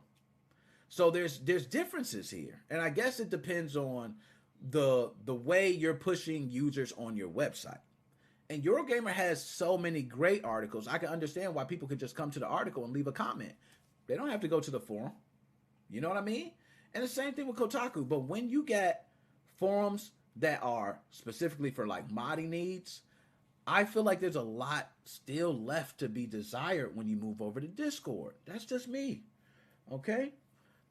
I think you're probably going to be missing out on a lot of information. Just think, Discord is real time. Okay? That's real time. And people are typing right there. What if you're not there at that time and you come back and ask a question? What do people say all the time? That's been answered. Why don't you use your search function? We don't care. Okay? We don't want to use the search function. Because in a forum, I felt like the search function was very easy to use. And I didn't have to worry about things being in real time. If I want to see something in real time, I just look for who commented latest on the latest post. And I can see less than a minute ago or a minute ago, oh, he must be active on the forum. Look, he is. It's not difficult. Okay? Now, my man Luke Plunkett kind of went off in this article. All right? But I simply do not care because A, I don't work for these damn companies. And B, I'm more interested in looking at long-term damage this is doing to the internet. Forums and Discords are apples and oranges. Users aren't being moved from one similar thing to another. They're being shifted to platforms with fundamentally different ways of approaching discussions. Discord is great for talking in a moment. It's a place for real-time conversations. There you go. There you go. Real-time. For real-time conversations, or at least those a few hours old if they're not too busy. But a fancy way to manage multiple chat rooms and voice comms if that's what you want. And millions of people around the world apparently want this shit too. But forums aren't the same.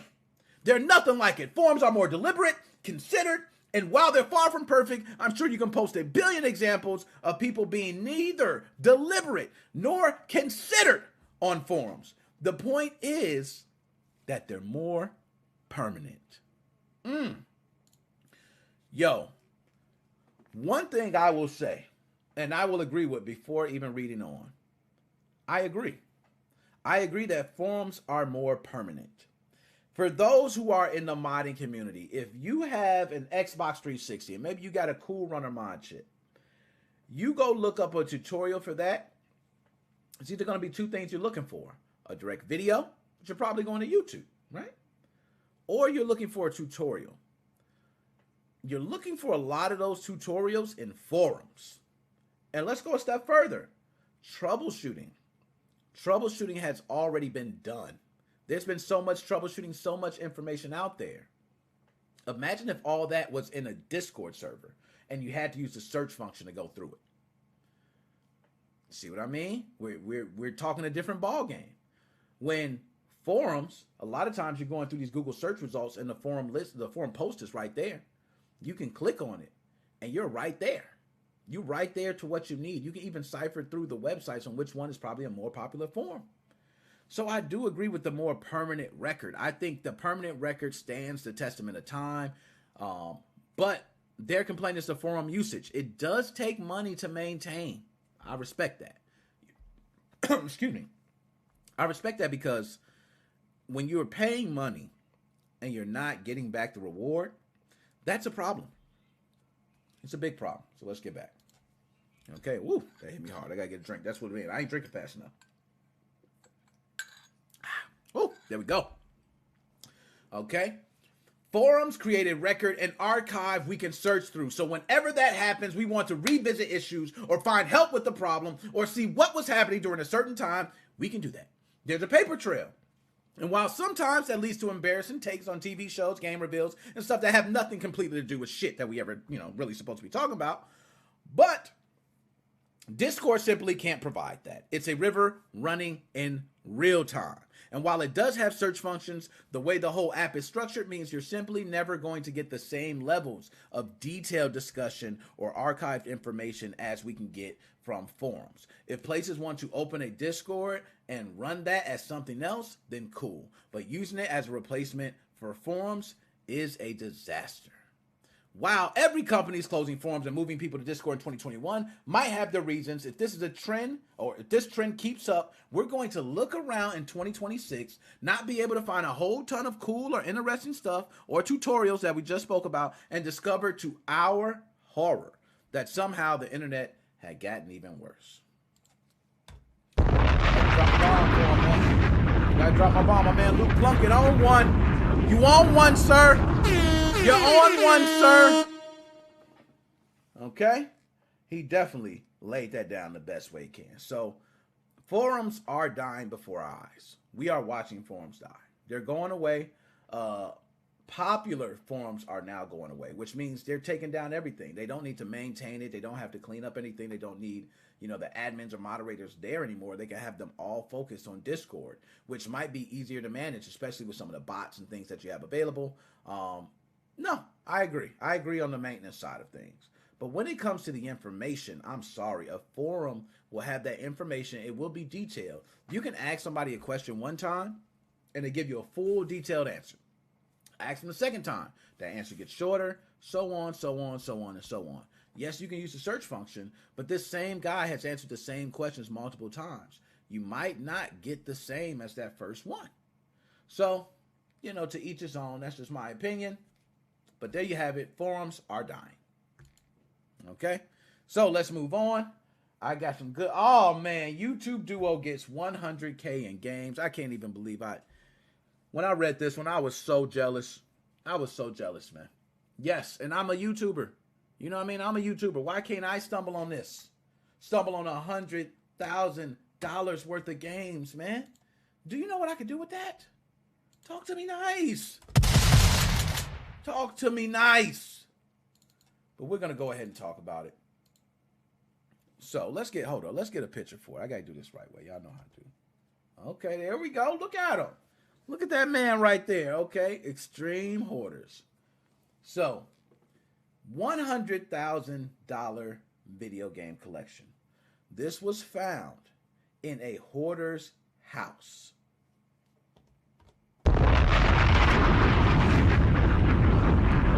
Yo, can't make this stuff up, man. Now, for those who do not know, I first want to go ahead and pull them up and then go ahead and give them some props. Okay. Whoa, the video came. We ain't playing the video. Okay. We don't want to play the video. I don't want to get flagged. I don't want to get flagged today. Okay. I'm still being a good boy. But let's go ahead. Look at that, man. It's playing it again. Stop it. Stop it. Okay.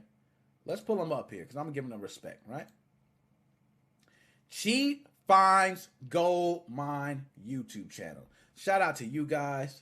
Big kudos. The video's been out for a while, but I just seen the article on it. It actually just was posted. I guess somebody found this and figured, it's great to review. So, shout out to Cheat Finds Gold Mines. If you guys like to see where they go and find these, all these different things that, are gold mines when it comes to games, you can check out their videos. I did see part of this one, and no, real interesting, man. Nice video. I hope these guys keep doing their thing. But yes, $100,000 in games. Now, let's go ahead and go to the article. All right. So, like a real life Tomb Raider, and just so you see, that's just a little picture of how dirty this was. Like a real life Tomb Raider runs sans picture vista from an ancient civilization, a pair of YouTube game hunters found themselves in an extremely messy room that had been locked closed for 20 years, but amid the filth, they found a treasure trove of sealed video games, including mainstream hits like The Legend of Zelda Wind Waker, cult classics like Drakengard, I think, for PS2, and just plain weird stuff like a limited edition Resident Evil 4 chainsaw controller. Oh my goodness. Amy and Corbin, who prefer not to share their last names, are the full-time reselling duo behind the YouTube channel Cheap Find Gold Mines, and usually make their finds through Goodwills and yard sales. But after a viewer tipped them off about a house that was kind of nasty, and the pair found themselves scouring a very gross environment like Uncharted's Nathan Drake, and finding all sorts of video game collectibles and Blockbuster branded VHS tapes, they made 3 videos about the experience so far. Now, I'm going to say this first, y'all, and I might be hating. I call bullshit. I call bullshit. That's just me. I call bullshit. I'm sorry. It might be real. It might be official. So to Amy and Corbin, my bad. I will let y'all know too, because I'm going to come on your video and comment and let you know I did a segment of this on my podcast. So you can go ahead and watch it too, okay? Because I don't never want to act like I'm dodging some smoke or I'm scared to say something. No, I'm going to tell you. I'm going to tell you how it is. I actually watched part of the thing. It's actually good videos, man. Y'all, I still recommend people subscribe and watch the videos. But the reason I call bullshit, that first paragraph I just read through. Now, I didn't read through this beforehand. I did see the video. I watched the video, just part of it. That's why, and I actually fast forwarded through the video. So I didn't get to see it in its entirety. So if anything I'm stating is wrong, okay. But it says in here they typically would find things in, what does it say? Goodwills and yard sales. To me, this is just my mind. If you're finding like gold mines of games in Goodwills and yard sales, how do you magically get tipped off about a house that's a hoarder house, but it just so happens to be the house that has over $100,000 of games? I'm not believing that. I'm sorry. If anything, I'm thinking you guys placed a lot of these around. That's just my opinion. Hoarders do hoard, okay? Which means a lot of things they do not use. They buy things all the time, brand new, do not use it. I understand that side of it. So on that side, that's why the story can be very realistic on the surface. But to me, I wonder, there has to be multiple coincidences going on here. You gotta make sure the source is a legitimate source, which means who is the source? You couldn't announce the source. They didn't say, oh, we got tipped off from so-and-so, da-da-da, or this person, and they told us, and then, put them, okay, now we can probably fact check that. So we got probably an illegitimate source. Then we got a house that just happens to be in your area. Okay, another coinky dink, a hoarder house in your area.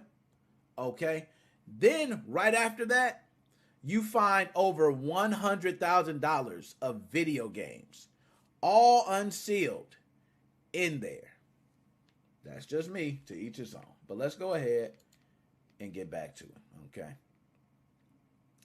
Now, even though I read that, I want to pick back up, okay? Their second video embedded above is not for the faint of heart. The house, for all intents and purposes, has no walkable space, and any trace of it, it's littered with ceiling debris and cardboard boxes, warped by time and infested with cockroaches. The pair are not pickers by trade and admit they were ill-prepared for the search when they arrived at the house, sans gloves and wearing shorts and casual shoes.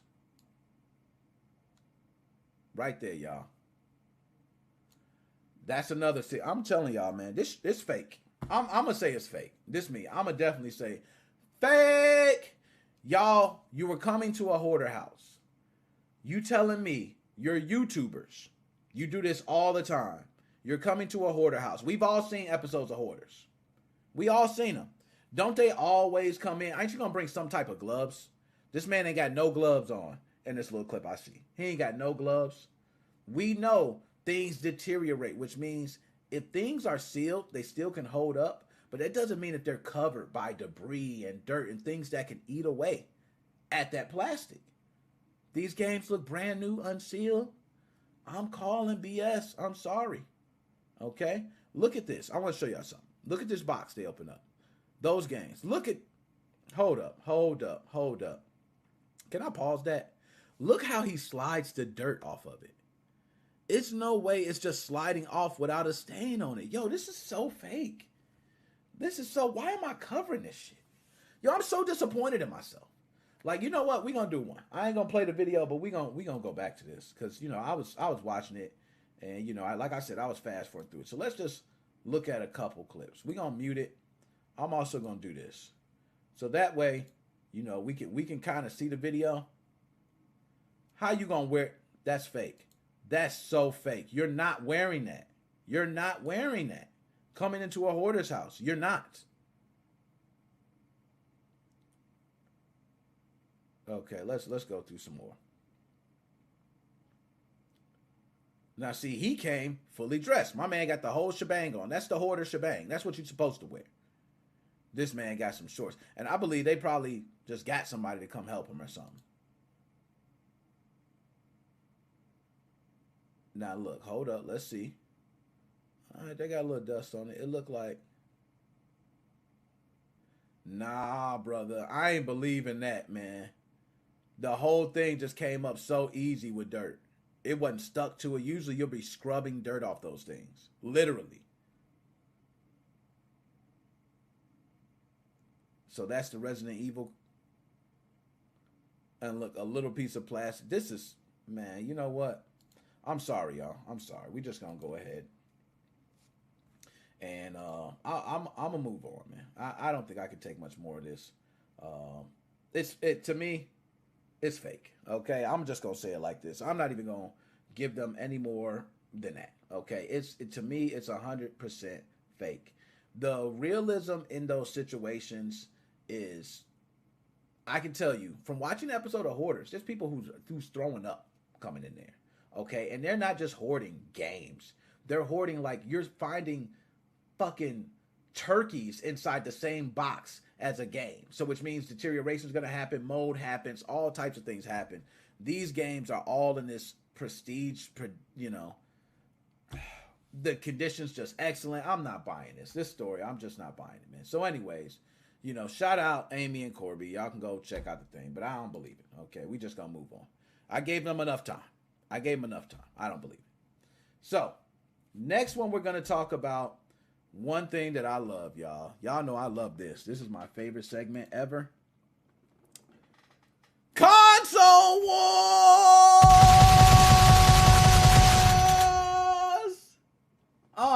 I agree. Those games are too clean. I ain't believing this. But let's get to it. Y'all know I should make this a weekly thing. Like, I'm just, my fanboy jollies just go off. Okay, when I start talking about console wars. Now, usually, I think last week I did a big console war as I went to the lows of fanboys, okay, which Xbox and PlayStation. We went to some lows, okay. We were complaining about things that don't matter to nearly anybody, okay, to be honest. But this one's a little bit different, man. I got to talk to y'all. I want to know. I want to know from people about this. And this is a serious question. I'm going to repeat it multiple times throughout as we talk about it. but I want to know which system was more innovative to the culture of gaming? The PlayStation 1 or the Nintendo 64? Now, this is deep. This is deep. And the reason why this is such a big deal is because in my mind, the Nintendo 64 was graphically impressive at the time it was released. And the design of the controller, the being able to have the cartridge work, just, man, it was tough, dude. The cartridge was tough. You could save your games on there. It was just, Nintendo 64 was definitely one of those ones. Ben K, what's going on? Give me a couple shots. And Joe, we got a 64 from Joe. So there's a couple things I want to state. Now I'm gonna go pros on both. I'm gonna go 1-to-1. I'm gonna keep going back and forth. The first thing I'm going to say why Nintendo 64 was so revolutionary, and these two systems, by the way, before I even dive into it, are the most influential than any other systems in the whole console iteration since it started way back in, whatever. If you want to say 54s and the 50s and computers and things like that, that's one thing.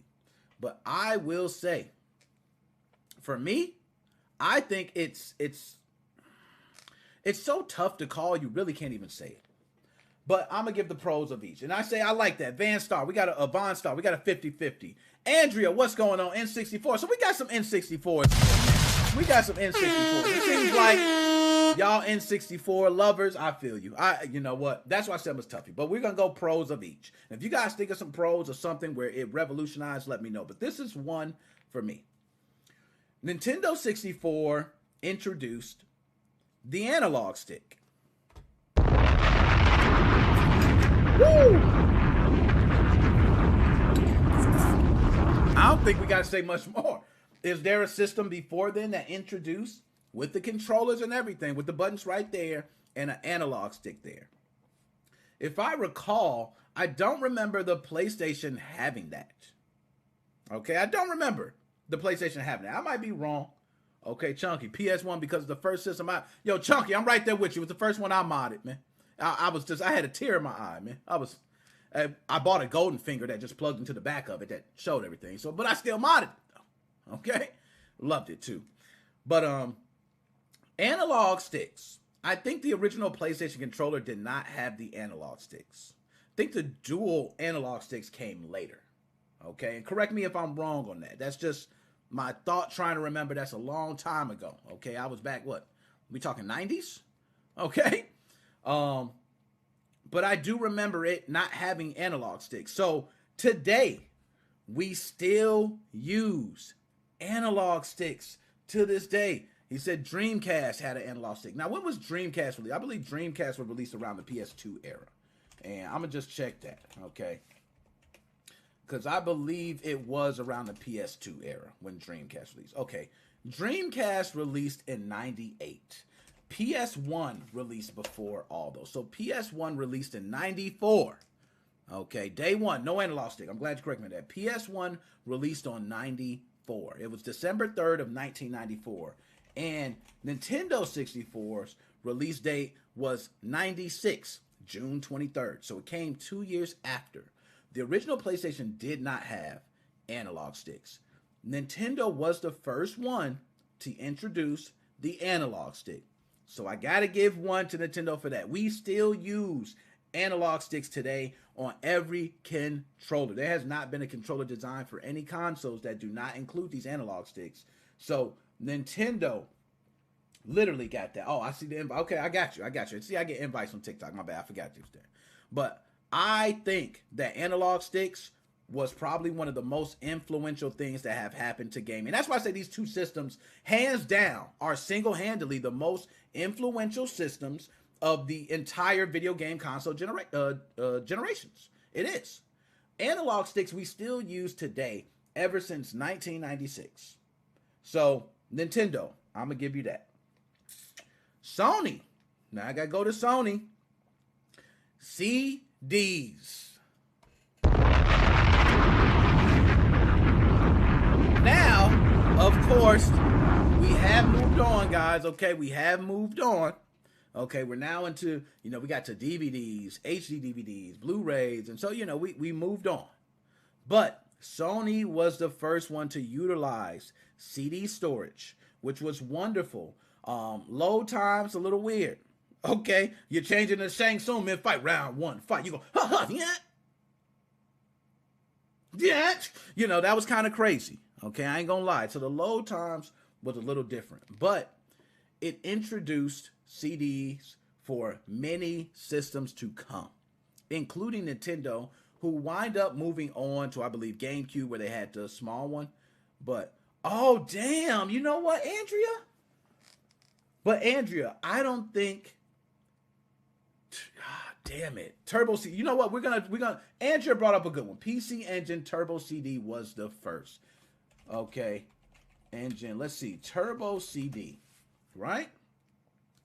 So, I want to put release date on that. Let's see when that came out. Damn. So, that says the Turbo Graphics, though. I want to know specifically the Turbo CD. It doesn't say the Turbo CD here. Can we get some release dates on that? Because I do know Turbo Graphics 16 was released in 89. But that was just the system.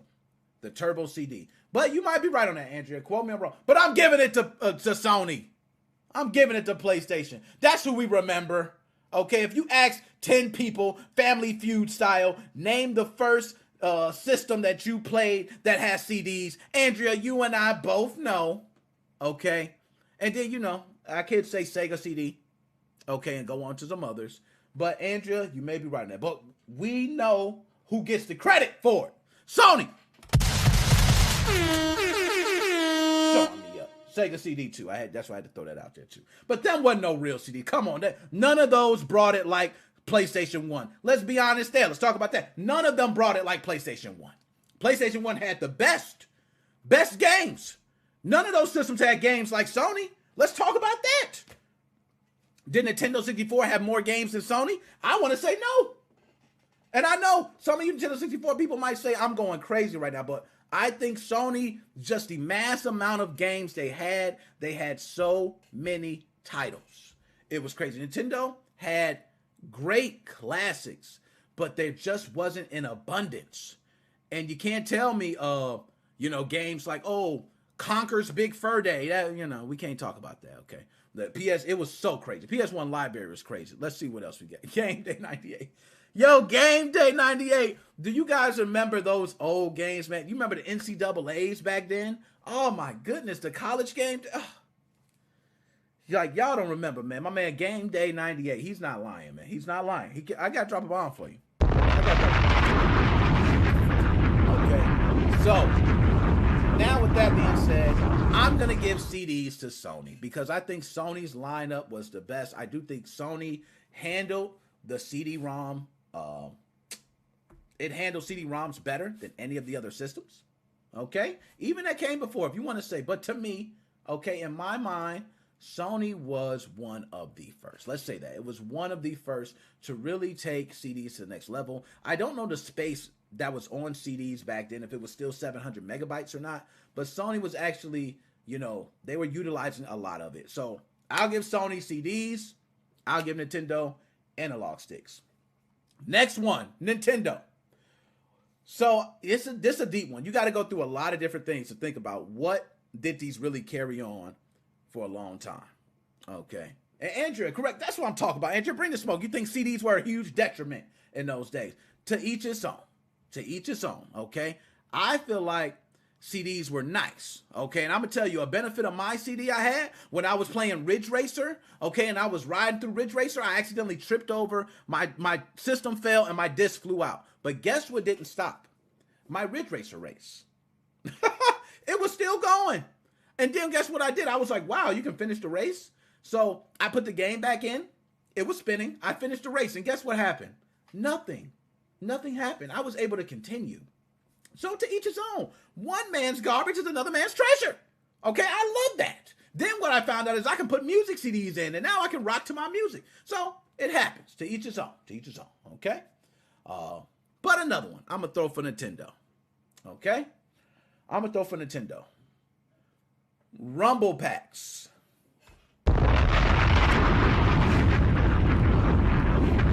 I gotta throw that out for Nintendo. Nintendo, we still have our controllers to this day. Our controllers are still vibrating. We still like that force feedback. We like to know when we shoot a gun and it vibrates. We love that feeling. I don't want to say, now correct me if I'm wrong, is there any other system that did that? I want to say Nintendo 64 actually innovated that. And this shows you how innovative Nintendo has been in previous years. They've been very innovative. Always just one step ahead of the curve. The Rumble Pack was amazing. I remember playing Star Fox 64 and having that Rumble Pack shake when certain planes would come by or different things, and you got that feeling. You really did. That was the first time I realized that games could make your controller shake, and you could realize either what part you're on or what you're feeling and things like that. We still have controllers vibrating to this day. I want to say Nintendo single-handedly brought that feature, and it has continued on every system from then on. Again, another reason why I say these systems. Now, somebody might say, hey, Nick, it's only 64. But to me, these systems have set the standards, okay? So I should have took notes here, okay? I didn't take no notes. I just kind of wrote down some things I was thinking in my head, but damn, I didn't get any notes, okay? So another one I want to say for Sony. Sony, and this could have been other ones as well. I've heard some people say, hey, Sega CD and other systems as well. But to me, Sony really took the movie cinematic approach to a new level. I've seen people use cutscenes of videos and different things, but Sony literally was making full out movies. Okay? Like you would play a game and there was enough content to watch for hours at a time. I mean, for real. There were some games that had 2 hours worth of content to watch. And these video files, if you actually looked on the disc and seen the breakdown of these discs, they actually do hold quite a bit of memory just for the videos. And they sometimes had to be compressed to fit on the disc. But videos was something that you seen, but not like you did with Sony.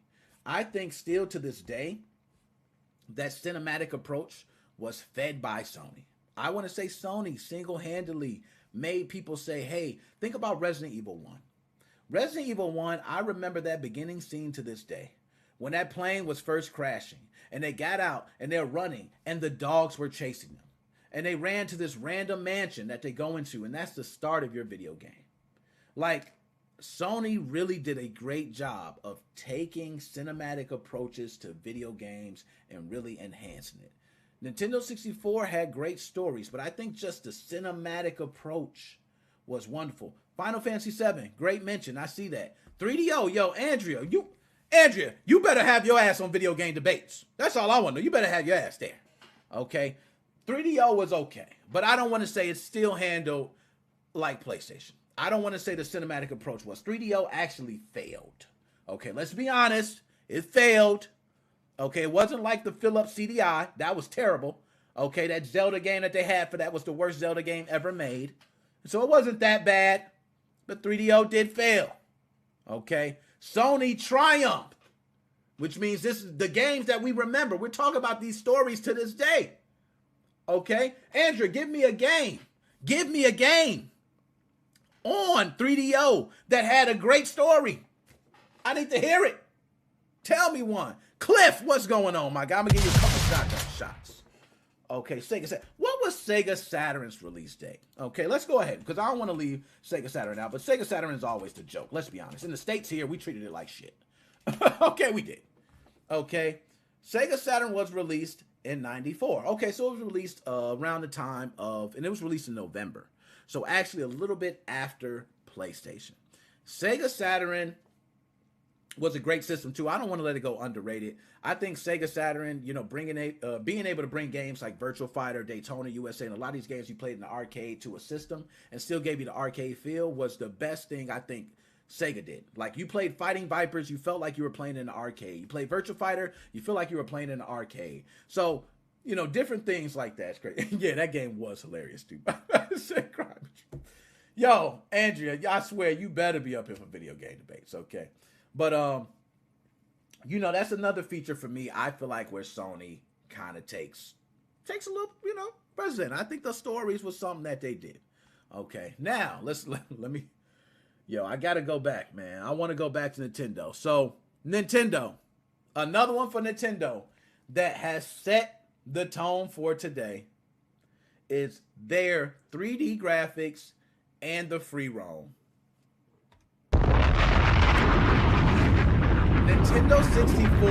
I don't think a lot of people remember. Okay, I don't think. And Joe, yes, definitely, yes, Sega fanboy. I'm kind of with you on that. I'm a little fanboy, Sega.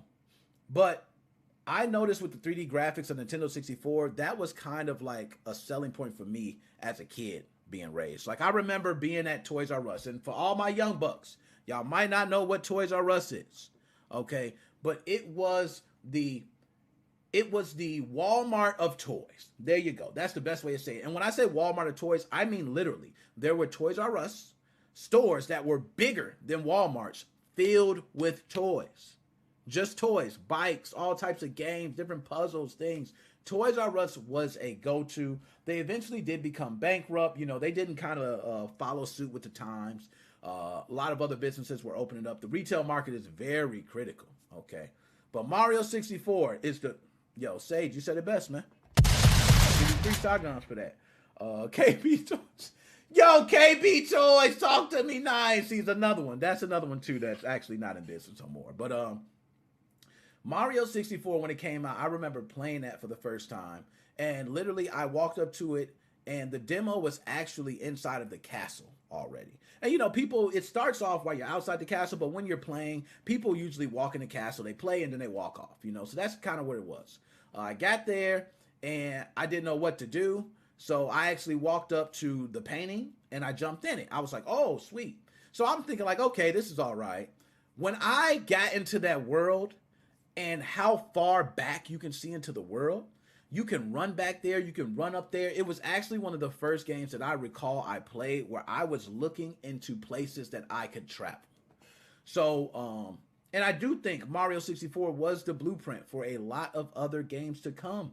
I think a lot of people stole that concept and is running with it even still to this day. That Mario 64 is a classic in itself, and we see how much it sold for. Okay, I think it was like 1.5 million or something like that it sold for. That's how big this game was. It was huge, man. It was huge. So 3D abilities I would give to Nintendo 64. Now, we're going to go ahead and move on. Okay, Sony. Now, I want to see if I can find something for Sony. I'm looking through. I'm trying, you know, because I know I had a bunch of stuff in my head. But, okay, I got one. Bam. This is one for Sony that some people are going to agree. And some people might disagree because they don't think it's worth it. But I think this is a big one for Sony. And is not really holding up to today, but kind of is. Memory cards!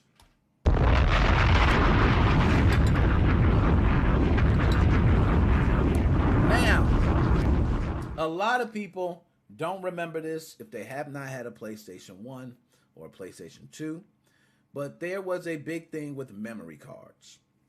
And memory cards were great. Not because it was a card that held your games. Like, that's, you know, Nintendo 64, you can just save the game right on the cartridge. Limited space, though, remind you. Very limited space. Did not have as much space as the memory cards for the PlayStation. But what I will say is these memory cards allowed the ability for you to take your saves on the go. That was the biggest thing. So let's say you're bragging to somebody, hey, man, I unlocked all the characters in Tekken. That was a big thing. Like, Tekken, people don't remember. Tekken unlocking those characters, and they were like copies of the other character. You had, you know, like Kunamitsu and Yoshimitsu, and, you know, you had different ones. Memory cards was something you had to deal with. Like, you had, if you didn't have a memory card, you were done. You were done. It's like, hey, you can't even play the PlayStation without a memory card. Like, you're just going to be mad every time. But you could take your PlayStation memory card over to your friend's house, and guess what you could do? You could say, bam, I got everything unlocked. They like, you do? They put it in, and you guys could literally play with every character when maybe your buddy couldn't even beat the game. And you know what he would do? He would slick make a copy. He'd drag it over to his memory card. You see what I mean? It wasn't, hey, them copies used to go on a lot back then. Okay? Now, let me go to the chat. Let's Cliff. Yes, you see it, the memory cards. Yes, I got plenty of memory cards too for PS1 and 2. Nintendo 64 didn't.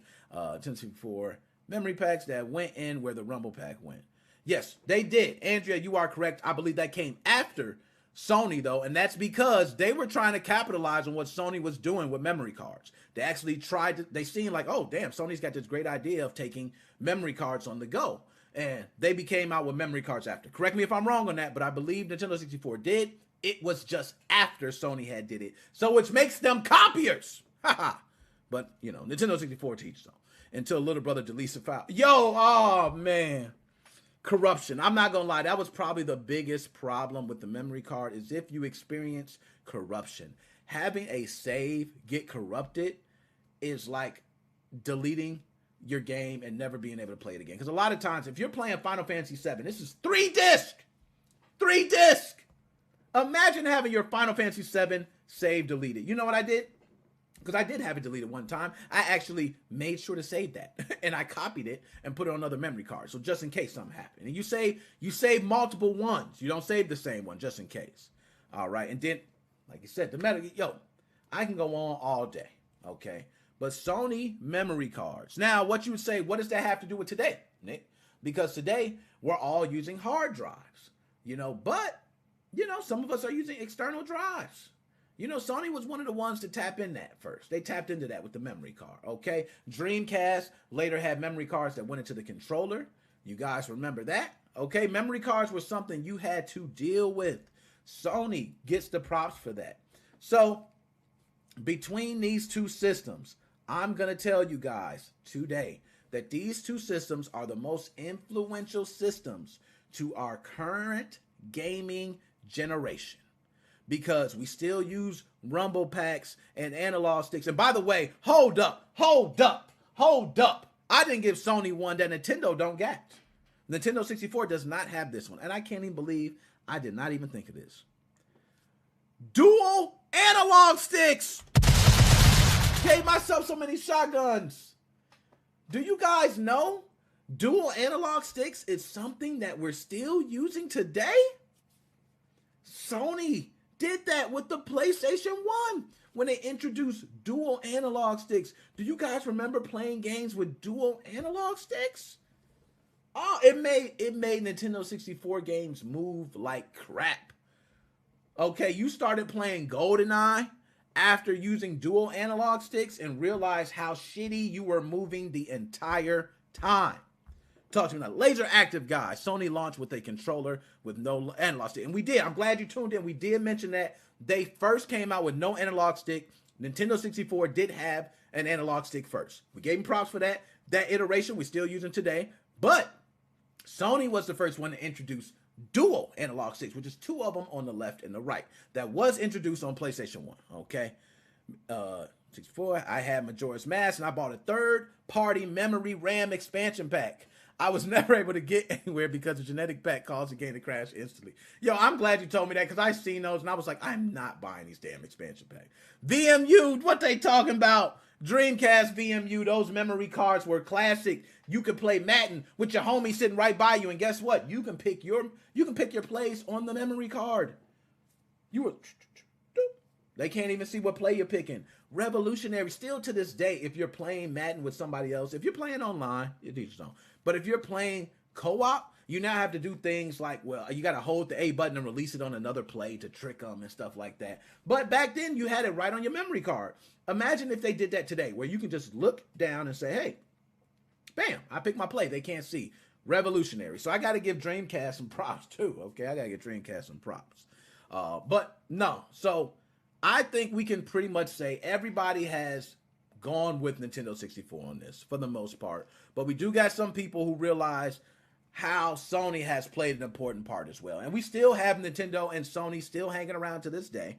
It's not like Sega, with Sega Saturn. We're not seeing Sega consoles being made today. We're not. The Sega license is still making a lot of money. Don't get it twisted. Sega's making a lot of money off merch alone. Merch alone. Because believe it or not, those first-party titles that they have, they're rock solid. You know what I mean? I can't even say they're rock solid, and now they can sell it out to everybody. Hey, you want Sonic on this? You want Tails on that? Here you go. You know what I mean? So Nintendo 64 definitely introduced the Rumble Pack, though. That to me was like the biggest one.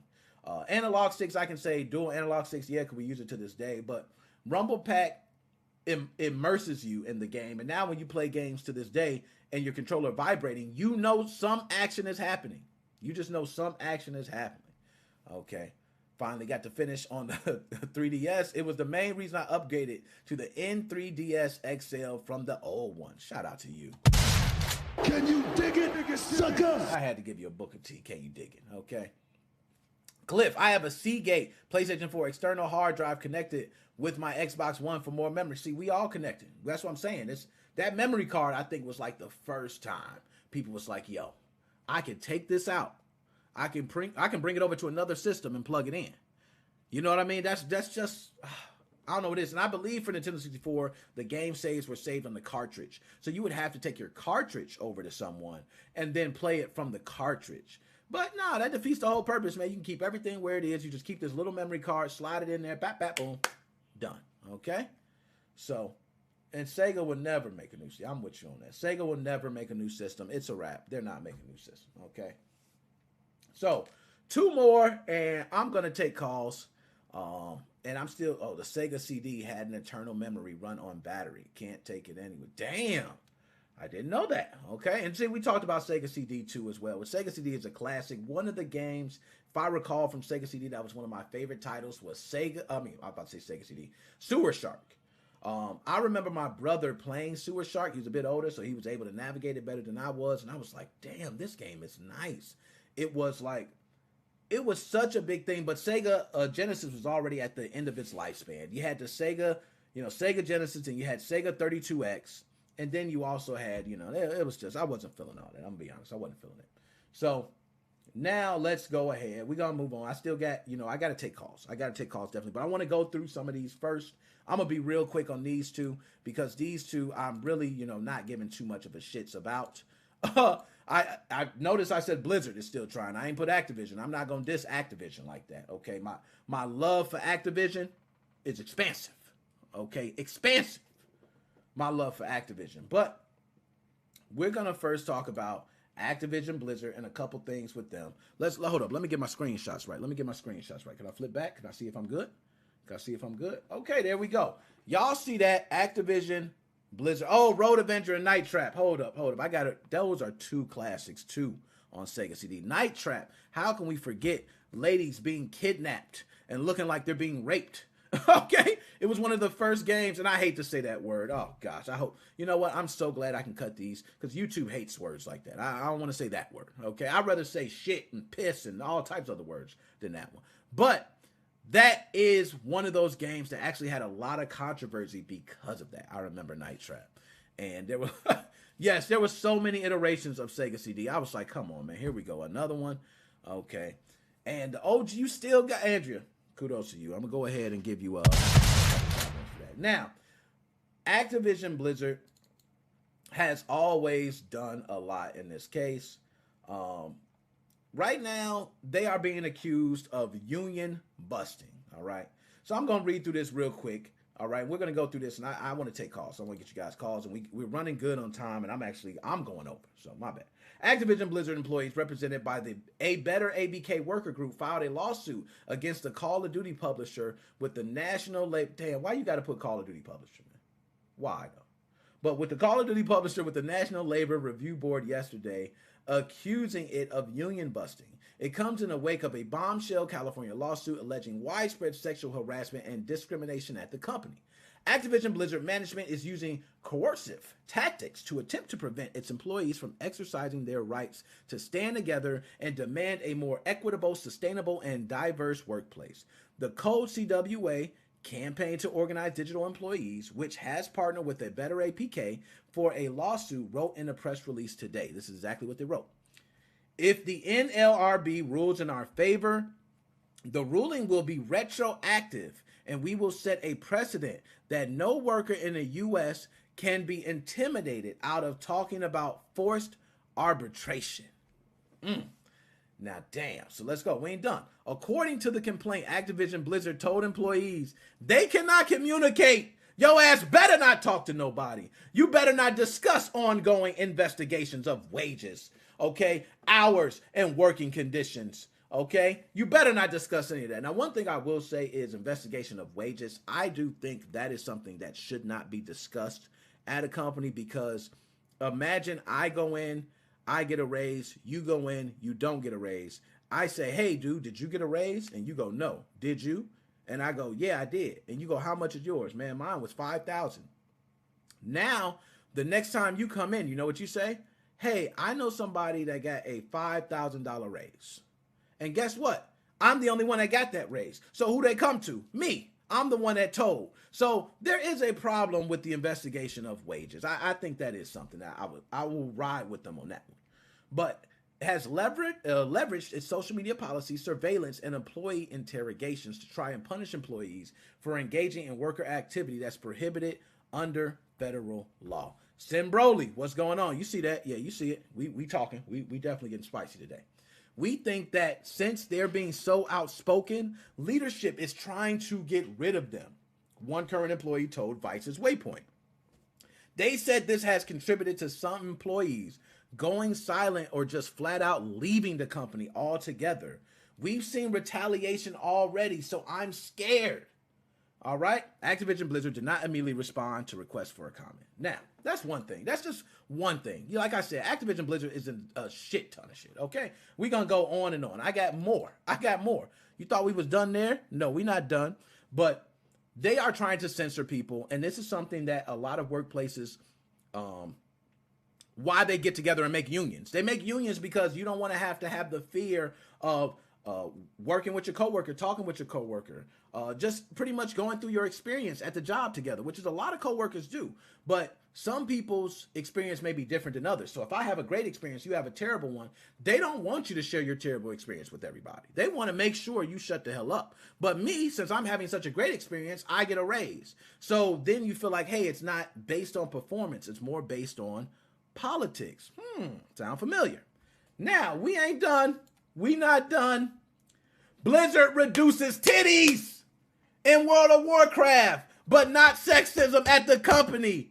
Yes, Blizzard reduces titty in the World of Warcraft, but not sexism at the company. So you telling me, Blizzard, that you will go ahead and say, hey, we don't want as much titties being shown as it was before.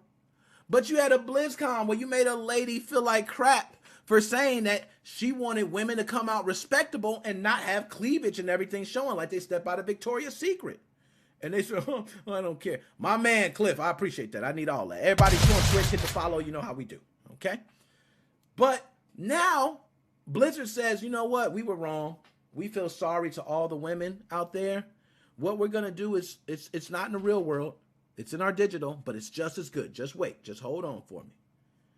Titty size.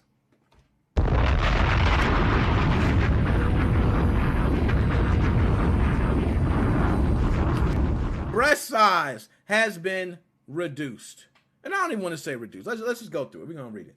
The newest World of Warcraft update reduces the amount of titty that can be seen in the game. Now, I want to ask a question. Why don't we say titties? Is titties the proper term for it? Because titties mean two. I thought titty was one. So if they reduce the amount of titty, they reduce the amount of, or how much titty, teachers don't. But the newest World of Warcraft update reduces the amount of titty that can be seen in the game. Unfortunately, no restitution for its gender marginalized developers in sight. As spotted by Wowhead user Archimitros, or the latest 9.15 patch of World of Warcraft updates some in-game paintings of women to be less revealing. While others have been removed altogether, a robed women's image in Stormwind has also been altered to cover more of those breasts. And scantily clad reclining women who just had everything hanging out has met the strange fate of becoming a bowl of fruit. While no direct correlation is apparent, the patch's timing notably coincides with the fact that Activision Blizzard is currently being sued by the state of California for gender discrimination. The lawsuit details accounts of sexual harassment, retaliation, gender pay disparity, and racial discrimination at Activision Blizzard. The suit aims to make the company comply with workplace laws and to address wages lost by some employees due to gender discrimination. But that's not what you're here for. You want to see what happened with those titties. I know y'all freaks. So let's go ahead and take a look. Okay. Hold up. No, we got to show something. You got to show me something here. Okay, here we go. Oh, here we go. Vanilla wall paintings, HD update. Can we get, come on, is it going to load? Are we really dealing with that many ads? Can I get something here? Oh, okay. There we go. So now we see some pictures. Let's pull this one up first, okay? So this is how the woman used to look. And, yo, that is pretty much the whole entire Mortal Kombat cast. Am I lying? That's Mortal Kombat cast. I swear, Sonya like that. Melina's even like that. She ain't even human. She got a monster face. And Melina got that. Okay? If you talk about X-Men, don't Rogue got that. Don't Storm got that. Like, every single game woman is pretty much introduced like this. But what they've done today, cleaned her up. And I'm going to be honest. I'm going to give my honest critique. The old one, I want to say they're playing with me too, because the old one looks like it was made on the older version of the game. The newer one looks like it was made on the newer version. Oh, they cleaned it up. Justin, what's going on, man? Get your bump. See everybody. I see y'all in here. I'm trying to get to y'all, man. I'm trying to get to you. But this new one here actually looks better. I'm going to say for multiple reasons. It's just more, seems more realistic. I'm going to be honest, just the clothing, everything she's got on, her hair, the little thing. But this seems like an older one. Now, which one is more appealing to men? I'm sure the one with the breasts hanging out. Okay? This one might not be as appealing to men. Or, you know, maybe. I don't know. But that's just one, right? So this is the next one. There was a lady laying out. Like, take me now. And they changed her to a bowl of fruit. Okay? That's what they did. So I had to get that out the way. So, of course, I had to speak about that. So Activision... Blizzard has reduced titty in World of Warcraft. They said, nah, we got too much titty showing. We need to go ahead and lower that amount, okay? And we need to make sure we got just the right amount of titty. Just the right amount. Can't have too much. We need just a little bit, okay? And we're not done. I'm not done with them. Guess what else is happening? I'm not even going to read the article to go through it. But Diablo 2, they are very worried that if their game's going to even do good because of everything Activision Blizzard has been going through, they're going to be releasing the Diablo 2 Resurrected. They have released it on July 20th. I am going to go to the article, okay, because I don't know what the hell I'm talking about. But they released it on July 20th, Diablo 2 Resurrected, and they believe that they have been suffering already. Okay, they've been suffering already because they had to deal with this backlash from Activision Blizzard. Okay, Call of Duty's coming out later. I actually think Call of Duty favors in this because Call of Duty, the popularity of the fanboys and the toxicity from all of us, they're going to sell regardless. And I just think that's the way it is. But yeah, so Diablo 2 devs are like, what the hell, Activision Blizzard? We're just screwed all the way around. We're not going to make money on our games, and you guys are to blame for it. Okay, bring on the boobies. Yo, I'm with my man on that. They, you know, I ain't got no problem with it. I'm gonna just say I do have, you know, women. I understand being sexualized, and they you know, they're in the workplace. They're like, hey, I don't want to be sexualized. I don't want to, you know, I'm just working. I don't want to be looked at like a piece of meat. There are women who want to be looked at like that. The same way with guys. There's guys who don't want to be looked like that, and there's guys who want to have themselves looked at like that. So to each his own. But that's another thing with Activision. Got that out the way. We're not going to talk about too much about Activision Blizzard. Like I said, I want to hurry up and get through some calls. So we're going to go ahead and move on. The next thing is, damn it, let me pull it up because I forgot the name of it. There we go. Okay. So next thing is Amico of Television. I'm not going to waste a lot of time on this either. I'm just going to go ahead and talk about the most important things of it. And then I'll get straight to taking calls. Okay. So, this pretty much has been a disaster from when it was first announced. I remember watching this for the first time at E3 2021. I seen it and I thought, yo, this actually might be something. This actually might be a good topic. You know what I mean? Like, we're going to be talking about this for years to come. And since then, it has been all downhill from that E3 2021. I'll go ahead and explain a couple things. So, first, it started where the retail price of the console itself was going to be $180. And then the games were going to be, you know, like around $8. They're going to be under $10. Well, today in 2021, they just announced that their price point is going to be between $250 to $300, which is a huge increase from $180. And also, some games can cost as much as $20. Totally fucked up, okay? I think right there, they're crazy. Yo, that wood grain is nice. I'm with you, Andrea. That's the same thing I said. I said that wood grain looks nice, okay? But they're facing a lot of criticism, not just because the price, the games is another thing, because now we're starting to see games that we were told in television is going to be exclusives only, which means they're only going to release games that are exclusive to the Intellivision Amico. But it seems like that's not the case. One of their trailers is showing games that were made on iOS versions or, Android versions a long time ago. We're also seeing that, a lot of people are complaining, saying that the system is just as powerful as like a cell phone. So it really makes people not, they're not really getting excited. But let's talk about the real thing, who is the man, Tommy Tallarico, okay? Tommy Tallarico. Now, I didn't know much about Tommy Tallarico. I'm going to be honest. I just know that when this whole thing came out and I was seeing the advertisements, I knew about Tommy Tallarico. I didn't know nothing he did. But let's go ahead and read about it real quick. We're going to run through. Before diving into the nitty-gritty of the console, it's worth knowing about Tommy Tallarico, who has become the face of Amico. Tallarico purchased the rights to the original Intellivision brand name and all of its classic games in 2018. While you might recognize his name from old episodes of Judgment Day or Electric Playground, Tallarico is primarily known as the creator of a concert series known as Video Games Live. He also composed music for numerous games over the past few decades and created the famous Roblox oof, oof, and everybody knows the oof noise, all right? There we go. There's a picture of the man. Look at that man, looking like I'm so great. So he's also quick to speak his mind, which often leads to issues. Oh, here we go. Tommy Tallarico posts on Atari Age forums frequently. He replies to folks around a dozen times a day, sometimes more. Many of these posts are what you could expect, but if you dig around more, you'll find some truly bizarre posts. Tommy has insulted critics, reporters, and YouTubers who are critical of the Amico, even calling some of these people gaming racist and mentally unstable. He also refers to critics as idiots, morons, has told them to return to their safe spaces when they won't challenge him in an interview. Tallarico routinely participates in thread wars, arguing with people for hours or days. Now, I don't know people who own if I own Nintendo, I can't see Nintendo going in there and just like, hey, I'm gonna fight battles all day. The CEO. Okay, I'm the CEO. Let me go fight these forum battles, baby. Forum battles is what you got to deal with.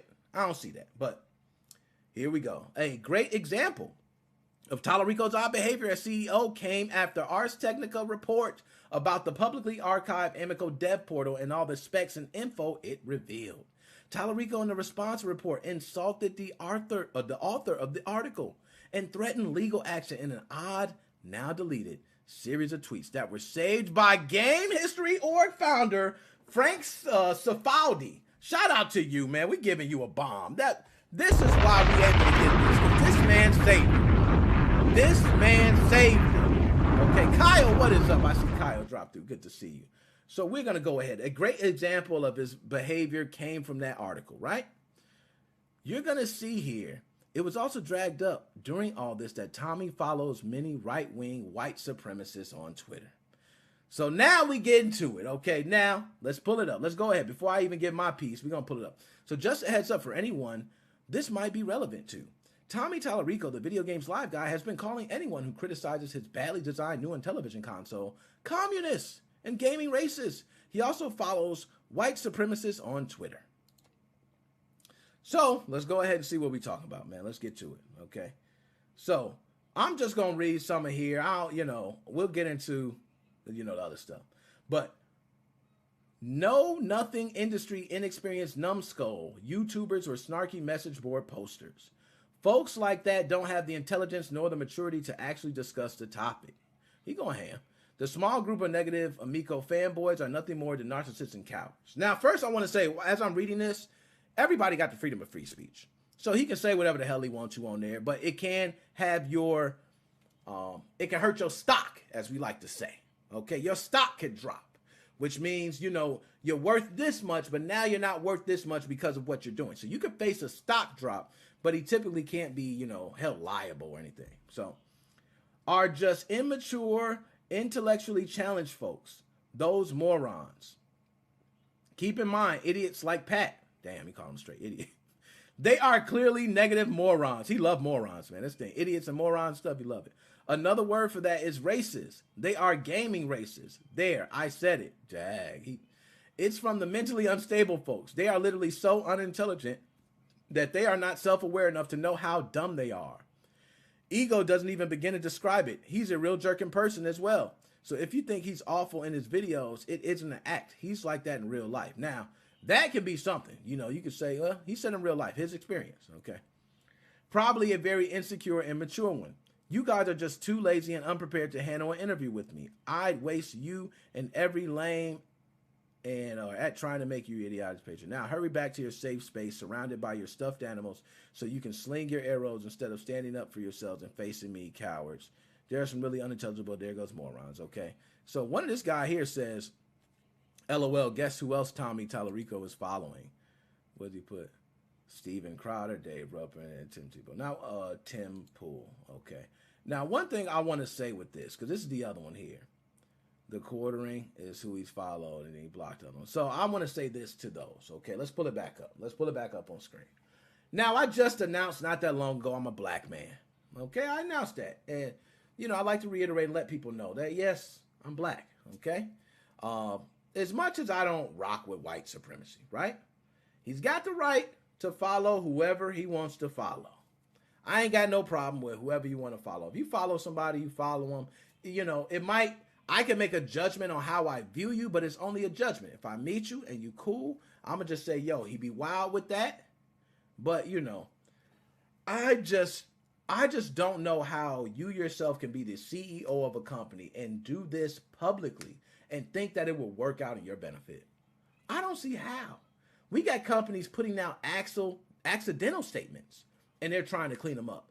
This dude is going out there fighting flame wars as a CEO of Intellivision. And Andrea just said the wood grain looks nice. I agree. The wood grain looks beautiful. I'm still kind of interested in seeing this system play through. But he's just digging himself more and more in a hole. Not to mention this system is only as powerful as like a cell phone. Not to mention that games are supposed to be only Intellivision exclusive, but now it seems like you're bringing out games that were made back in 2016. You're bringing them out and coming out like, hey, we added this feature, we added this, you know, a bunch of things. K2, what's going on with you, man? Let me get you. You know, you got a bunch of different things that I could be stating about the system, but I'm not even gonna state those. I'm gonna just say, Tommy Tallarico, man, chill out, bro. Chill out, man. Just sit back, relax, man. We ain't got no problem. Stay off the computer, man. Stay off the computer. Just don't even get on there, man. Stop commenting all this stuff because you're commenting this and you're not helping the Intellivision Amico sales. You're not helping them at all, okay? And you got the right to follow who you want to follow, watch who you want to watch. You can do all that.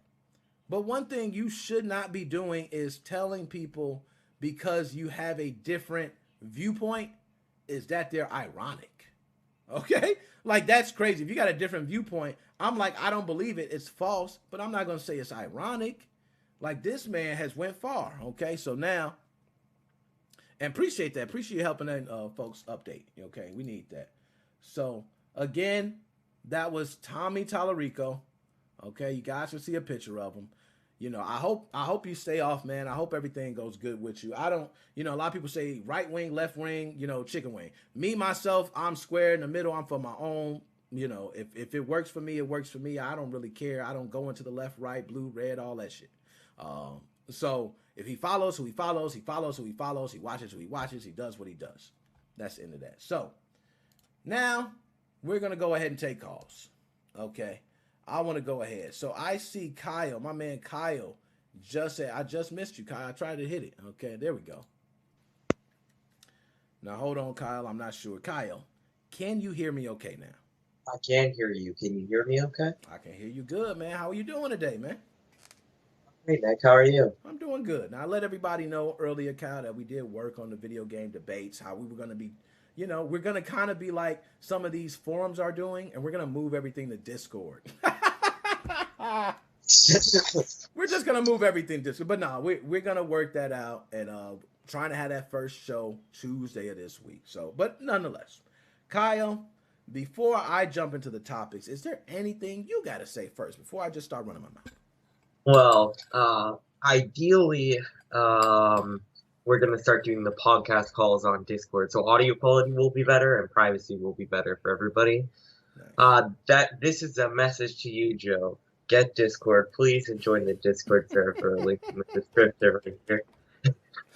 Hey, and you know one thing we talked about, man. It's like, man, we're gonna have to roll out the laptop and the reading glasses for Joe. You know what I mean? We're gonna have to help him out, man. We're gonna have to put him on these. But no, I think Joe's got it, man. We'll make it as simple as possible. But yes, Joe is one of those that was firm on, I do not use Discord. You know, so we'll be the first to break him. Okay, we'll get him on there. He'll be on the show. He's gonna do it. We'll work together on that. But now, God, and I'm glad you mentioned that too, because a lot of people don't know the privacy aspect of it, which is another great thing. And also certain things that Kyle had shown me, like having, you know, users on standby, being able to see comments and things and be able to interact live right there. I do think is a huge benefit. So no, I'm with you 100% on Discord, and we are going to be moving that route. Now, we got that out the way. So I'm going to ask you a couple things. Now, Kyle, did you happen to see the video of my man dislocating his shoulder while celebrating? So I just had to go right before you started it. Okay, that's good. That's good, Kyle. So. And I came back at the World of Warcraft update. Okay, no, that's cool. So I'm going to tell you, Kyle, this man, I'm just going to give you a play-by-play. And you know what? I'm very tempted to play the video game. But you know what? I'm not, because I'm just going to laugh. But this guy, he won. And you know, we've had it before where you played a game, you were, you know, probably played the level 20 times and you finally beat it. And then you jump up and you like do the fist pump. Yeah. Well, he does a fist pump and dislocates his shoulder. But he gets back up, Kyle, with the other arm and fist bumps a couple people. And he still celebrates. Does this man deserve an award for how strong and tough he is, or does he deserve an idiot reward for how dumb it was to throw out your shoulder during a celebration? I broke my kneecap doing karaoke. Yeah, Kyle. So I hear where you're going with this. Okay, so what you're saying is freak accidents happen. That's what I'm pretty much hearing. Okay, and Kyle, being that you mentioned that, what happened? Tell us that. We need to hear that. What happened? How did I didn't fall or anything. I just I don't know how to explain it, but it was fractured in two spots. How, Kyle?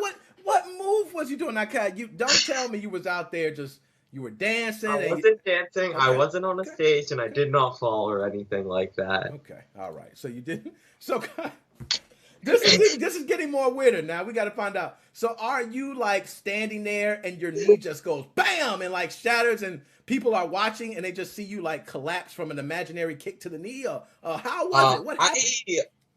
I did finish the song after it happened.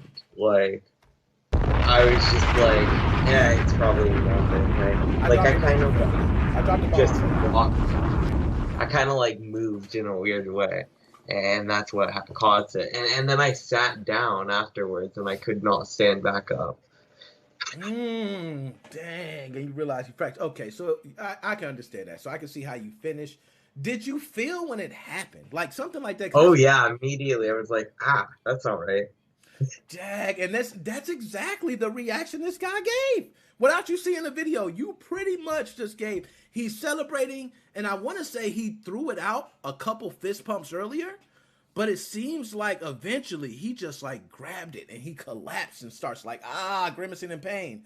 But he stands right up and starts fist bumping people and celebrating. I'm like, yo, this man's a soldier.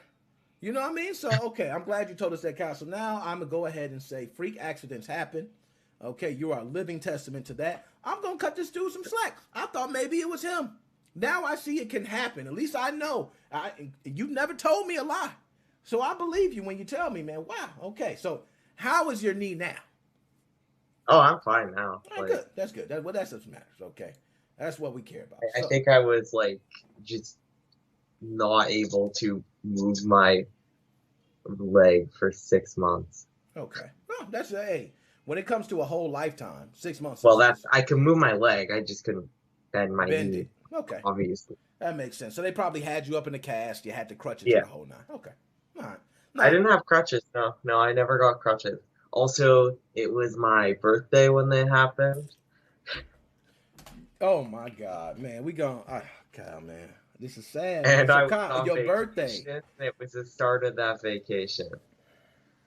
So you started a vacation. And you know, Kyle, I'm still amazed that you had to deal with this, Kyle. You know what? I first want to tell you, for Mother Nature doing what it did to you, I'm sorry. Okay, I'm sorry. It shouldn't happen on your birthday, man. I you know what? At first, I was like, damn, that's weird. On your birthday, first day of vacation? So the rest of the vacation? It was not the first day, okay. And it was not directly on my birthday, but like we went on vacation because it was my birthday. Okay. All right. Oh man, that's so. And you know what's crazy, Kyle, is I actually was just at the park with my daughter yesterday, and this kid was playing on this little like balance beam style thing, and I kept telling him, "Slow down, man, slow down." He falls, Kyle, and literally, I hear ah, and he lifts up, and his wrist is going one way, and his hand is going the other, and I'm like, "Oh my God!" So believe me, it happens. This was just the other day. I understand that.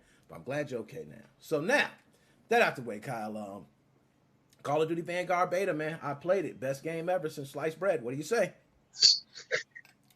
I say, is it better than Battlefield the day? Yeah, I read your Twitch stream title. I watched it. Damn you, Kyle. Damn you, Kyle. The gods hurt me. I threw this down on the desk and it popped back and hit me in my face, Kyle. What are you doing? What are you doing to me, Kyle? Battlefield 2042. Damn you. Okay. Damn any Battlefield, period. But I will say this, Kyle. I will say Battlefield is looking nice. I'm not going to hate on it, okay? But I'm just going to tell you, I played Vanguard Beta.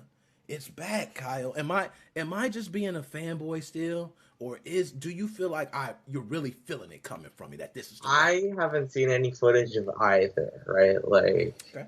But I do know that you're definitely fanboying here.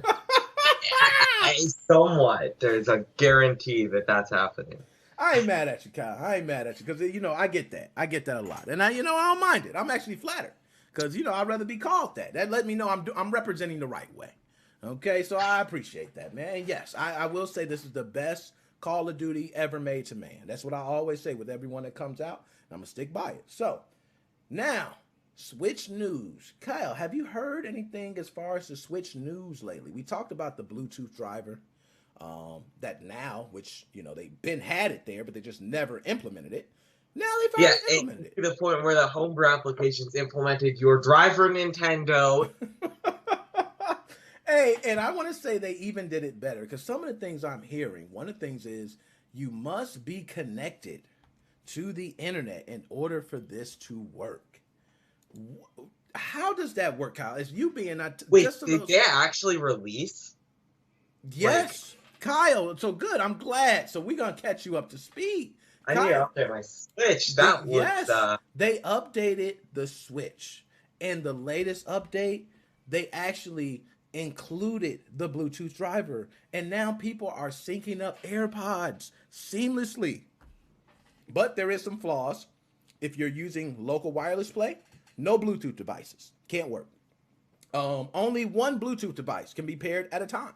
You can have 10 saved in there, but you can only have one paired at a time. And also... That makes sense. Yeah, okay. For the local wireless play part. One at a time also makes sense. Try pairing multiple to a non-Samsung phone. Drop them bombs. That's why we got you here, man. And the last one is it must be connected to the internet. Does that make sense to you? That does not make sense. Local wireless play makes sense because it's what you're communicating with Bluetooth to each other. So when you're using LAN play, and it will limit the Bluetooth connectivity, and you still want to have the 8 controllers maximum to be connected to it. Now, some Sage mentioned, I seen that, and Andrea was talking about online as well, but do you think that this was just mainly because they're trying to block out custom firmware? I don't know. There's definitely going to be a way around that Wi-Fi. Because there is zero chance that is actually a limitation of the Bluetooth driver, because we see it working without that. We see it working without it, and when I heard that, I was amazed, and it was confirmed. I've seen a couple other people confirm it, and it's so weird. And the only thing I can think about is maybe it is to combat firmware, because if you got custom firmware, they're trying to use it offline, and they're like, hey, you can't use it offline, maybe. Yeah, but why would Wi-Fi be the definitive factor there, right? Like, people can turn on their phone's hotspot and not have their data on. There you go. You just bypass their security there. Like, that's not a big deal. And that was just good. So I'm glad you added in that. But yes, it has been updated. I'm going to update my Switch later today, and I'm going to start putting out the videos for it and everything. But just want to throw that out there. So now, that video that you helped me with before for the Bluetooth driver, now, hey, they implemented it. But, Kyle, we will be talking later, too, about the Android video and such. We're going to talk about that. So, next thing, forums are dying, Kyle. Do you agree that forums are dying? Or do you disagree and think forums are still standing strong? When was the last time you heard of somebody going to the TX support forum and not the TX Discord? Oh, he's such a smart ass. I love it. Yo, so let me tell you this, Kyle. One thing I will say, though, is when have you seen... So you're telling me if GBA Temp, right? They create a Discord. Do you think people would go to the Discord before they go to the forums? Oh, for sure. Because you have, like, it's like instant... You've been on IRC chats, right? You'd rather go to an IRC chat back in the day than a forum because you get a quicker result. You actually get your solution fixed quickly. You can reply to the guy immediately. Not necessarily guy, but you can reply to whoever replies to you immediately and be like, hey, how can I do this, for instance, and get your responsive Google it. Now, let me ask you this, Kyle. I'm going to paint you a scenario. Since you use Discord quite often, let me paint you a few scenarios for forum users. So let's say I'm a forum user, and I always go to the forums to search. And I'm looking for some, let's say, Xbox 360 Cool Runner chips. I'm trying to find different, troubleshooting steps. I go to Discord, and I know they have a search function.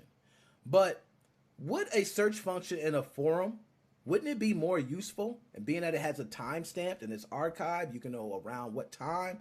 Isn't that better for a forum than it is for Discord? Or how would you get that information? Searching a forum will be so much easier than searching Discord. Discord search is awful. Okay. But however, you wouldn't really search a forum. You would search Google that links you to a forum. True. I give you that. And it would link you to a forum. Now, granted, Google's not going to link you to a Discord. Yeah. I agree with that. That is a thing, right? Like, Discord's more private than the forum is. Okay, all right. So in this battle here, and being that you're definitely on the Young Buck side, you're on the side of Discord over forums all day, every day. Is that correct? Yeah, I do agree with that, yes. Okay. And for me, it's a toughie. I mean, you've kind of shown me the light of Discord, okay? You've shown me a lot of things, and I said, damn, Discord can actually do a lot that I did not know. But forums, one thing I will give you is the maintaining point. You do have to maintain a forum a lot more. Those calls. That is completely incorrect. Nah, talk to me, Kyle. Why is that? So you think is maintaining a forum easier than maintaining a Discord? Talk to me. I don't think it's easier, no. I just think there is always going to be trouble. Wherever you go, there will always be issues. It's not any easier than maintaining a forum. You still have to moderate Discords. Okay. All right. So moderation, we know still happens. You still have to have your mods in there kicking people out. You're still going to get shit post and all that stuff. That's pretty much going to come with the territory. What is a benefit that you would say of a forum then, of maintaining a forum versus a Discord? Is there any benefits? Let's say that you want less spam, okay? Somebody can make 100 Discord accounts and have them all join your server, right? And if you ban one account, the rest are still there. That is a big one. Okay, I agree with you there. That's a big one. Okay, and one would still, you know what? Whereas, like, with the forum, it will just ban your IP. Discord also bans the IP when you ban an account, but that just bans the IP from joining the server. It doesn't ban any other accounts on that IP. Oh, that is such a bad thing. They need to update that, man. Come on. That's the least they can do is update that. All right, so I'm glad you mentioned that. And you're turning me over to Discord more and more every day. And like I said, we're going to start doing more stuff on Discord. And that way, once I get used to it, we'll be doing the video game debates. Hopefully these calls can be taken on Discord as well. We can see people in the queue. We can pull them in and, all that. So that's why I'm hoping we go. Now, got just a couple more minutes. I'm going to go through these real fast for you. YouTube duo finds $100,000 in a hoarded house. These two people, and I'm going to give you the story, and I want you to tell me if you think it's a true story or a false story. So, two YouTubers, a guy and a girl, get tipped off that there's a house that, people have abandoned, and it's a hoarder house, okay? And this house has all types of junk and mess in it, and it's going to have to be cleaned out. These YouTubers, who typically go to Goodwills and yard sales for their games, go to the house. They actually find in that house over $100,000 worth of video games, and majority of them, I would say 90% of them are they have not been opened. They're sealed. Okay? Do you think this is a true story or false? Okay, there's a few red flags there. First of all, $100,000. $100,000. I don't believe that. Second thing is hoarders typically use all of this stuff. Okay, so now we got that, and hoarders use the stuff. So, is there anything about this that would make you say, you know what? I do believe something. Is there anything about this that sounds They got true? tipped off, but that person who tipped them off didn't want to go themselves. You dropping them bombs, man. You killing. So Kyle, you're kind of seeing. Look at where they found them, and look how dirty that the place was, and then look how pristine that those cases are. That's why I had to put it up there, man. Like I called total BS on this story. They are on YouTube. There is the full video there. I went through certain parts, and there was a part where there was a box with a lot of junk on it, but it seems like he pulls it open, and it's just like the dirt, nothing's to the point where it has to be cleaned off. Typically you're scrubbing dirt off these things, or they might, deteriorate, because, certain materials don't. Those are not sealed. Now, look, they said majority. They said 90% was sealed. They didn't say all of them. Majority were sealed. Okay, so which means none of the ones that we see here are sealed. Now, let's go ahead. I'm gonna pull up some here, okay? I don't want to get too much because, I muted it already. Okay. So, look, this is what we were looking at before, right? So, this guy pulls a box out of there. He's just pulling these things. But it looks like somebody just dumped a bunch of dust on top of a box. And he starts pulling them out. And I'm looking, I'm like, oh, and you see how first of all, he has no gloves on. All right? Why would you not be in a hoarder's house with gloves? Look at his shoes. He has no socks. Okay? He's got no socks on. I don't see a roach. I don't see any roaches, which typically roach infestation is, it has to happen. There is no way. He's pulling them out. You can just see. Feasibly possible way that box would get so filled with crap, but the game cases would not. Like, there's just a little layer of plastic that is blocking it from going inside of the cover. It's like you can take out the cover without destroying the plastic. There is no conceivable way that is possible. I'm glad. Okay, Kyle, I agree with you 120%. I think this has to be a BS story. Now, what makes it worse is that it was an article written about this on Kotaku, which means these were YouTubers. They're not that big. They're about 6,000 subs, but they're small YouTubers who now just had their article just put out there, multiple articles of people talking about how they found $100,000 in vintage games. And I'm glad you've seen the same red flags I did. I'm sure if we go through comments, we'll probably see fake. I don't know. But nonetheless, had to bring that up. Now, Kyle. Click on the YouTube video really quickly. Oh, just go see if likes and dislikes are disabled and comments are disabled. You know what? You are right. Let's go ahead and see that. Let's see it. I am very curious of that. That is another huge red flag. If Now likes look, and dislikes are the same now comments are. you can buy likes, so they are at 974 to 320. I've seen people buy some likes. Holy cow, that's incredible. Whoever lived here was a major gamer. Whoever was there, it couldn't have been locked for 20 years. Where's the console? As their games were, which was released in 2013, but still in the press. Yo, he killed it with that. It couldn't have been locked for 20 years, as there were games such as Aliens, Colonel Marines, which was released in 2013. Yo, they said for 20 years this place is locked. Those relatives cleaning the house got absolutely financial shafted by you guys. Good thing. Lex explained this for everyone, saying that people were ripped off. If the people agreed to a consignment, blah, blah, blah. Okay. The most social media thing ever. Let's excavate this dump in boat shoes and flip-flops. Yes, it is. Happy for Epic Hall. Can just curious if this crossed their mind. So I don't know. I think they're going, as many likes and loves as they have on these comments, I think they're cleaning them out. I think they're cleaning out bad comments. That's my thing. And they got 320 dislikes. I had a lot of dislikes. You know, I'm a fanboy. So when I was talking shit about Battlefield, of course I was getting dislikes. I knew that. So I can understand how it goes. But there's no, like, he's got house sandals on. Multiple people say that. There's no roaches I see. Like, look at all these comments. They are all hearted, meaning that they show up before everything else.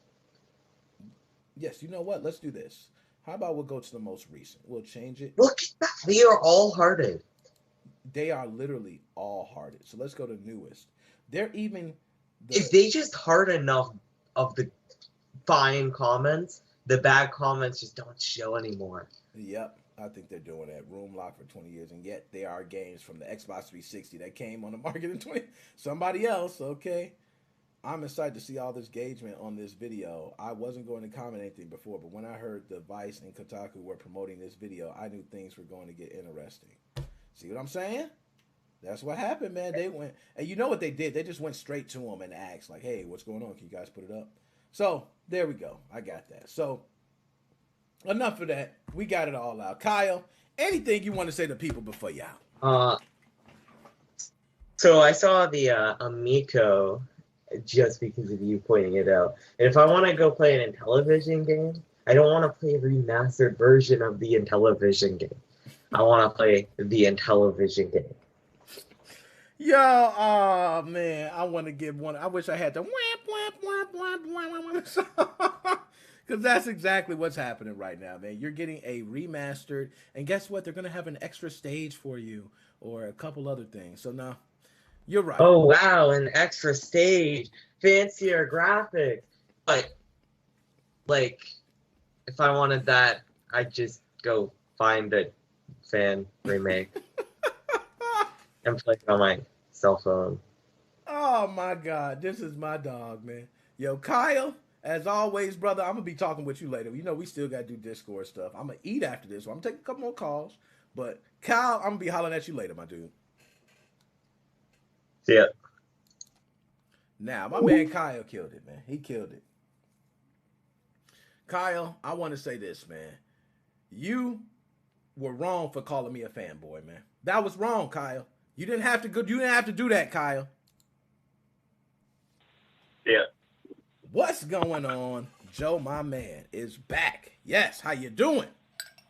What's going on, Nick Moses? Can we get some Pong? You know, I'll pay $100 for the DLC for the television if they bring Pong with some DLC. Yo, the DLC might include like two more stages with blocks in the middle of the stage. Oh, that's so creative. Oh my gosh. Nah, I totally agree with him, man. It's like that thing is a crash wreck waiting to happen. I hope it does. I actually had high hopes for it, but the way it's going, it's not looking so good. And we know Steam tried that in the past, you know, with the old, Steam ones, and the Ouya. The Ouya was another one. Oh yeah, I remember that. Yeah, so it's a lot of them that have failed in the past. So I will agree with you. It ain't looking so hot for them. So Joe, before I dive into anything you want to speak on first? We're gonna kind of go backwards. That video that you were just talking about, the $100,000 video games. When you pulled up that video, I saw one of the games was on a Blockbuster case, right? Back in the day in Blockbuster Video, they had locks on those cases. All the dirt would have got in there, but it's removable. You're right. I remember those Blockbuster cases, man. There's no classic games, and there's no systems or controllers. All you see is just like games that are in perfect condition. Now, here's the deal. With moving and everything from the old house to the new house, I had games fall behind Entertainment Center, and that was only maybe 3 or 4 years old. Those things were covered in dirt, and the covers got messed up. The actual covers inside the case. That's fake ass video. Yo, I'm with you on that, Joe, man. I cannot doubt it. I'm gonna pull it back on screen just in case those who haven't seen it. But no, as I'm looking at this and he's pulling games out, you can tell it's a real hoarder's house. It does seem like a real hoarder's house. Yeah. But it almost seems like they went in there, like took certain boxes that may have been in there and just like cleaned everything out of it, put the games back in and put a bunch of junk and dust and stuff over it and figure, hey, we're going to walk in there like it's brand new. When I buy used restaurant equipment, I have gloves, I kind of have like longer shorts on. That's just all staged. They didn't do a good job staging it. If they would throw some Sega games in there and some Nintendo games, it'd be kind of more real, but this is just too fake. No, I'm with you on that, man, because, Oh, the new Call of Duty Vanguard's in there, too. Yo, and that's another thing. This room was locked for 20 years, but we're literally seeing games that came out in 2005 and 2013. And, so I'm like, oh, so that's one, red flag. But in the comments, we do not see anybody saying it's fake. Do you believe that they are erasing the comments that are stating that it's fake? Oh yeah, they're deleting everything. They got people on that. There's probably 3 or 4 people that are monitoring those to try to get their channel boosted very, very high up in ranks. That's a great idea and a great scam. I've never thought about that. No, it to do a video like that. And I went to the most recent comments. Right now I'm looking at one from Shiz Money. Said, this seems fake as fuck. Sorry. Okay. And I bet you tomorrow it's not there. Yeah, I bet you too. I bet you it's not there. And we see comments as long as 4 hours ago being hearted. And everything 4 hours ago has been hearted, which means they probably knew these articles were going up. And look, I don't know, Rick looks fake to me. Someone else says that. They don't give a heart to the fake comment. Okay, they do not. They heart everything else. And somebody in French, but then they put super fake. They don't heart that. Fake and lame. They don't put anything. Why is the ceiling falling out? They don't put anything. You lowballed the F out of this guy. They don't put anything. But as soon as somebody says, love the Mega Man 2 Dr. Wily theme intro, the feels alike. Oh, okay. They respond. Now this one says clearly fake and stage. And they actually responded to this one. And they put thanks for watching. Oh, I've done urban exploring in many, many different places.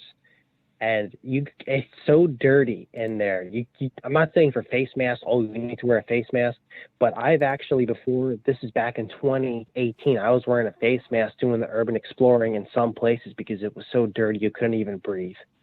Yeah, and you know what? That's what I've been hearing. A lot of these places and I've never been into any of those situations, but every time I hear people say, you almost feel like you don't want to breathe in there. You know what I mean? Like because it's all chalky and cloudy. Yes. And these guys are in there just like, oh, it's nothing, this and that. And they're just walking through in no socks and flip-flops and they're just grabbing stuff. No, so I'm with you on that, Joe. I totally agree. This story is 100% bogus. They're not liking anybody who's calling them fake. And one dude, they actually hearted his comment. And then only thing they put back is thanks for watching. So to me, it's like... Yeah, I love that article that you did grab. That was really interesting hearing about that and watching it. That's something insanity to the next level. Yeah, and then, another one here I see, not gonna lie, I think this is fake in my opinion. And they said, you aren't the only one. Thanks for watching. Like, it's no finish of that. It's not like, hey, this can't be fake. We walked into the home over here in this area, and it was, these were the owners. Or they could have gave a first name. It was a woman. They didn't even have to get a name. They could have told her story, who was there or anything. Because I just find it that you get tipped off, and then you go here and you find $100,000 worth of games. But no, I agree with you. It's a nice stage thing. I should have thought of that. You know what I mean? That's how I feel. I guess I'm too late. So, Joe, now a couple things. The guy that dislocated his shoulder, Joe, we just heard Kyle said that he had his knee fracture. Just standing there. Just like standing there, man. Do you think that, like, do you believe in the Mr. Glass theory that some people's bones are just like low bone mass? Or what do you think? Because it's not typical people do fist pumps and get hype or, you know, dislocated, or you do karaoke in your knee. So what do you think of that? This is my theory.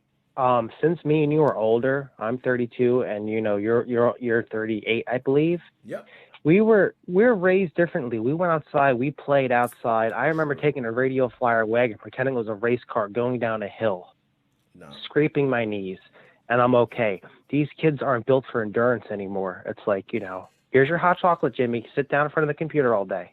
Yo. You know, I got a paper cut. I need to go to the ER room.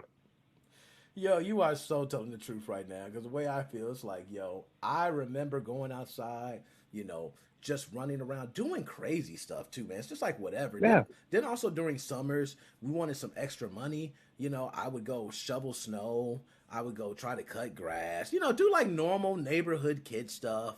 You know, my brother had a paper route. You know, you just try to make a little money, and then you do Oh, yeah, whatever. definitely. My first job, I didn't even get paid for it. I got paid in tips. I was in New York. I was working on the docks loading luggage into strangers' boats. See, that's what I mean. I got paid in tips.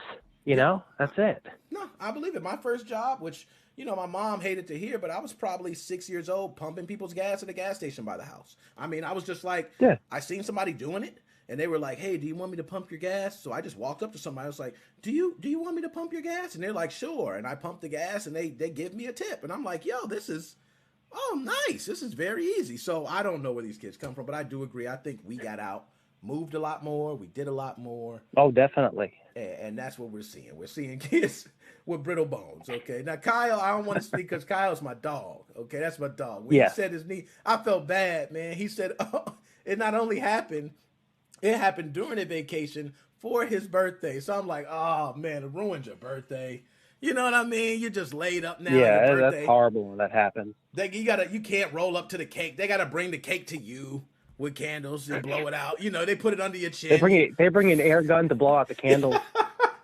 Yo, I just felt so bad, Kyle, man. I'm like, yo, that's my dog, man. I felt bad. So now, with that, I'm glad you said that. I do agree with that. I want to talk about the forums. Oh, please, Joe, I'm an old you're a head person here. that's an old head. So tell me, Kyle was speaking about the Discord. He think it's beneficial in so many ways. He did say search is better in forums, but what do you think about forums all going down, and if they all went to Discord? Is that something you would like, or do you think these forums have a strong purpose? I would hate that, not because I'm an old head with using Discord, and yes, I will create a Discord for the Nickmoses05 podcast. But here's the deal. I was helping somebody with a switch with SXOS. I needed to find out some information on version like 1.2, like when SXOS came out in the middle of 2018. I found an old Reddit forum. I got the information I needed. Now, if everything was on Discord, I wouldn't find that because I was doing a Google search. You can also take in the name of the forum. Let's say it's called, Bobby's, inline cars. All you have to do is type in Bobby's inline cars space differentials breaking, and you'll find what you're looking for. When you have a secure chat room like Discord, you can't find the information you're looking for. Also, like what I think you were saying about with having the bots and having the the stupid comments. In these private forums, you need to register with an email address, sometimes with a phone number. So it's harder to make the stealth accounts. I mean, you can make a phone number, 123, but someone's not going to really go out of their way just to harass somebody. So, and it's dedicated. You'll have more intelligent people there. I belong to one forum that does a lot of underground information, and I know a lot of the people there, and they're very knowledgeable on their stuff. So you have more of a tight niche, brainy base when it comes to a dedicated forum, because they have to pay the up cost for the server and the website, the $10 a month and whatever, people asking for donations and shit, old school. the website's going to crash soon. We need an extra $2 to stay open this month. That's old school stuff. You know what? And that is the old school, because that was my thing for forums. You've seen a lot of forums like, hey, we're trying to make server cost. Could you donate? Could you do this? They would get VIP status. They also would run ads, and they would let you know the reason you're seeing ads is because it helps pay, the bills for the server, and those things I totally agree with. And plus, what's great is, I don't know on Discord, because I know you know it, and Kyle knows it. There's actually a premium form on the forum where you can pay a donation, or you can, pay a monthly fee. Or if you're like me and you're a cheap ass and you want to hack it, you can hack it and see the premium information for free. That's like totally underground stuff if they don't want the general public to know about, to try to shut down the forum. You can pay a donation fee and see the juicy information. Nice. And I will agree with you on the forums thing. Like for me, and Kyle mentioned the IRC chats. I was there. That was a big benefit of the IRC chats. Oh, I remember that. Having someone there in real time. But the way I feel is that why couldn't a forum just integrate a chat? See, here's the deal. If we keep streamlining everything, like the social media and forums and knowledge, the internet's going to be more and more censored, because people aren't going to go out of their way to start a website. I agree with you. It's all going to be dedicated. You either have Google, or you have Facebook, or you have Discord. No. There's no more, little stuff. No, I agree. And I'm hoping and praying that, like GBA Tip doesn't say, oh, I'm going to Discord. I'm like, oh, God, all this information that I'm finding or using or posting, there's a lot of other forums. That's just the first one that comes off the top of my head. But to have to go there to Discord and to search for something, you're right. I don't even know if you're going to find what you're looking for. And how would you if the forum's gone? Well, yeah, especially if the information's hidden, because that's what it seems like. It doesn't matter how dive of a deep search you go with Google. If the information's meant to be hidden, it will stay hidden. Google's going to have a hard time trying to find it. So you're going to have to really do an advanced search through Discord, however you do that. Maybe at the top of the URL, type in / whatever you're looking for, and / enter, trying to command it. But it's kind of, information should be available to everybody. That's how I feel. Now, Joe, the console wars segment I talk about, which one was more influential to gaming as a whole? I do believe both of those systems came at a time where I think was prime gaming. Like you either had a Sega Saturn, a PlayStation, or a Nintendo 64. You had either at least one of them. Yeah. Well, going back to the video, I don't want to go on to the Sega, because I'm a Sega fanboy, like how you are with the Call of Duty. Go ahead, yeah. But how you did it, how you divide it with the PlayStation 1 and the 64, I'm more of a Sony fan, but I'm going to lean in towards the N64, because I have a story that hits home for me on this. Okay. I wanted to buy a Nintendo 64 back in the day. I forgot how old I was, maybe 5 or 6 or younger, I forget. My parents want to buy it for me because it's too expensive. So I kept saving my lunch money up. It took me 3 or 4 months. I finally got it. I got close to the amount, it was $80. I think maybe the system was $150. I could be wrong. I asked my dad, can I borrow the money? He's like, no, you're going to save up for it and you're going to buy the damn system yourself. Not being cheap, just kind of show you, you need to save your money, like a life lesson. Yeah. And I was so happy that I had enough money. I just made it with the tax.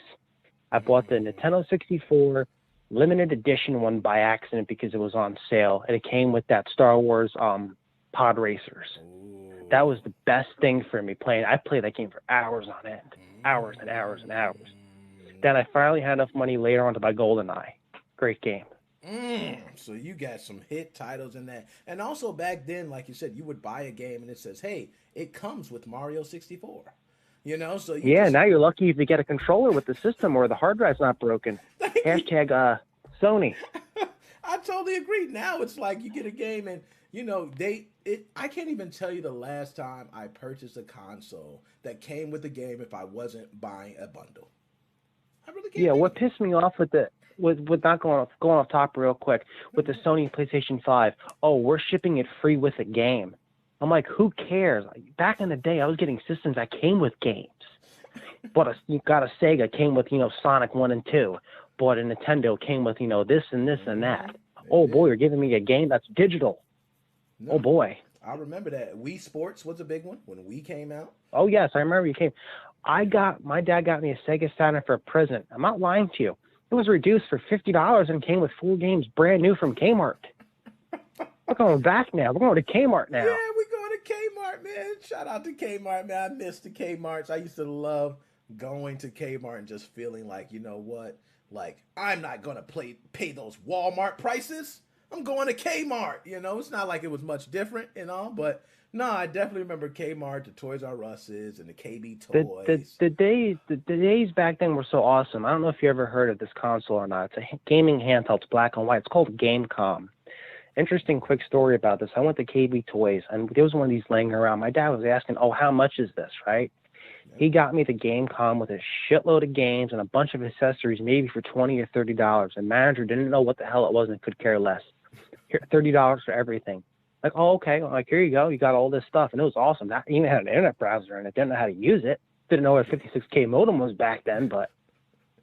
No, I'm with you on that, too. Because when everything first started coming out, I had no idea how to use internet or anything like that. Those days are long gone and over. No one's going to have that nostalgia that we did about stuff, you know? I don't think so. And that's why I mentioned before when we had the segment about old gamers versus new gamers. That's a lot of what I was going through is the appreciation that builds over time. So, for instance, if I'm waiting on the game, there's been games that still come out today that I play, and I'm like, oh, it takes a while to load.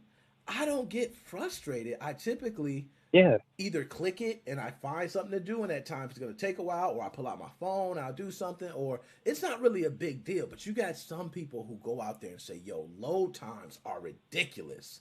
And I think that's it's those young kids. Oh, I have to wait 5 seconds. Who cares? Yeah, that 30-second ad, I can't stand it.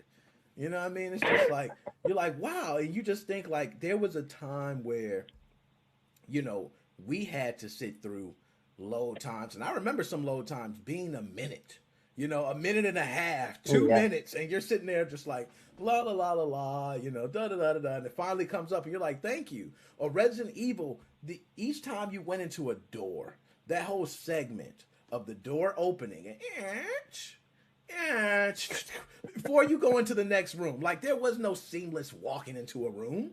There was it wasn't, and the graphics and all this other stuff. It was all blocky and all tanky. Oh my goodness! So I'm glad that, you know, at least somebody can feel that with me. And now, Joe, I gotta ask, man. I know I am, but I gotta see if it's just me. Am I fanboying it off Call of Duty, man? Vanguard, the best thing ever since sliced bread, the way I feel. Okay. Am I fanboying it? Could this possibly be the one? Well, yeah, you're definitely a fanboy. That's how I am, you know, with Shenmue. You talk about it all day. You know, you like to watch videos on it. You know, you like the art style of the gameplay. That's definitely you. That's how I am with, you know, Shenmue and Gears of War. Those are my 2 go-to games, you know? Yeah, and Gears of War, by the way, I seen somebody play competitive. Oh, my God.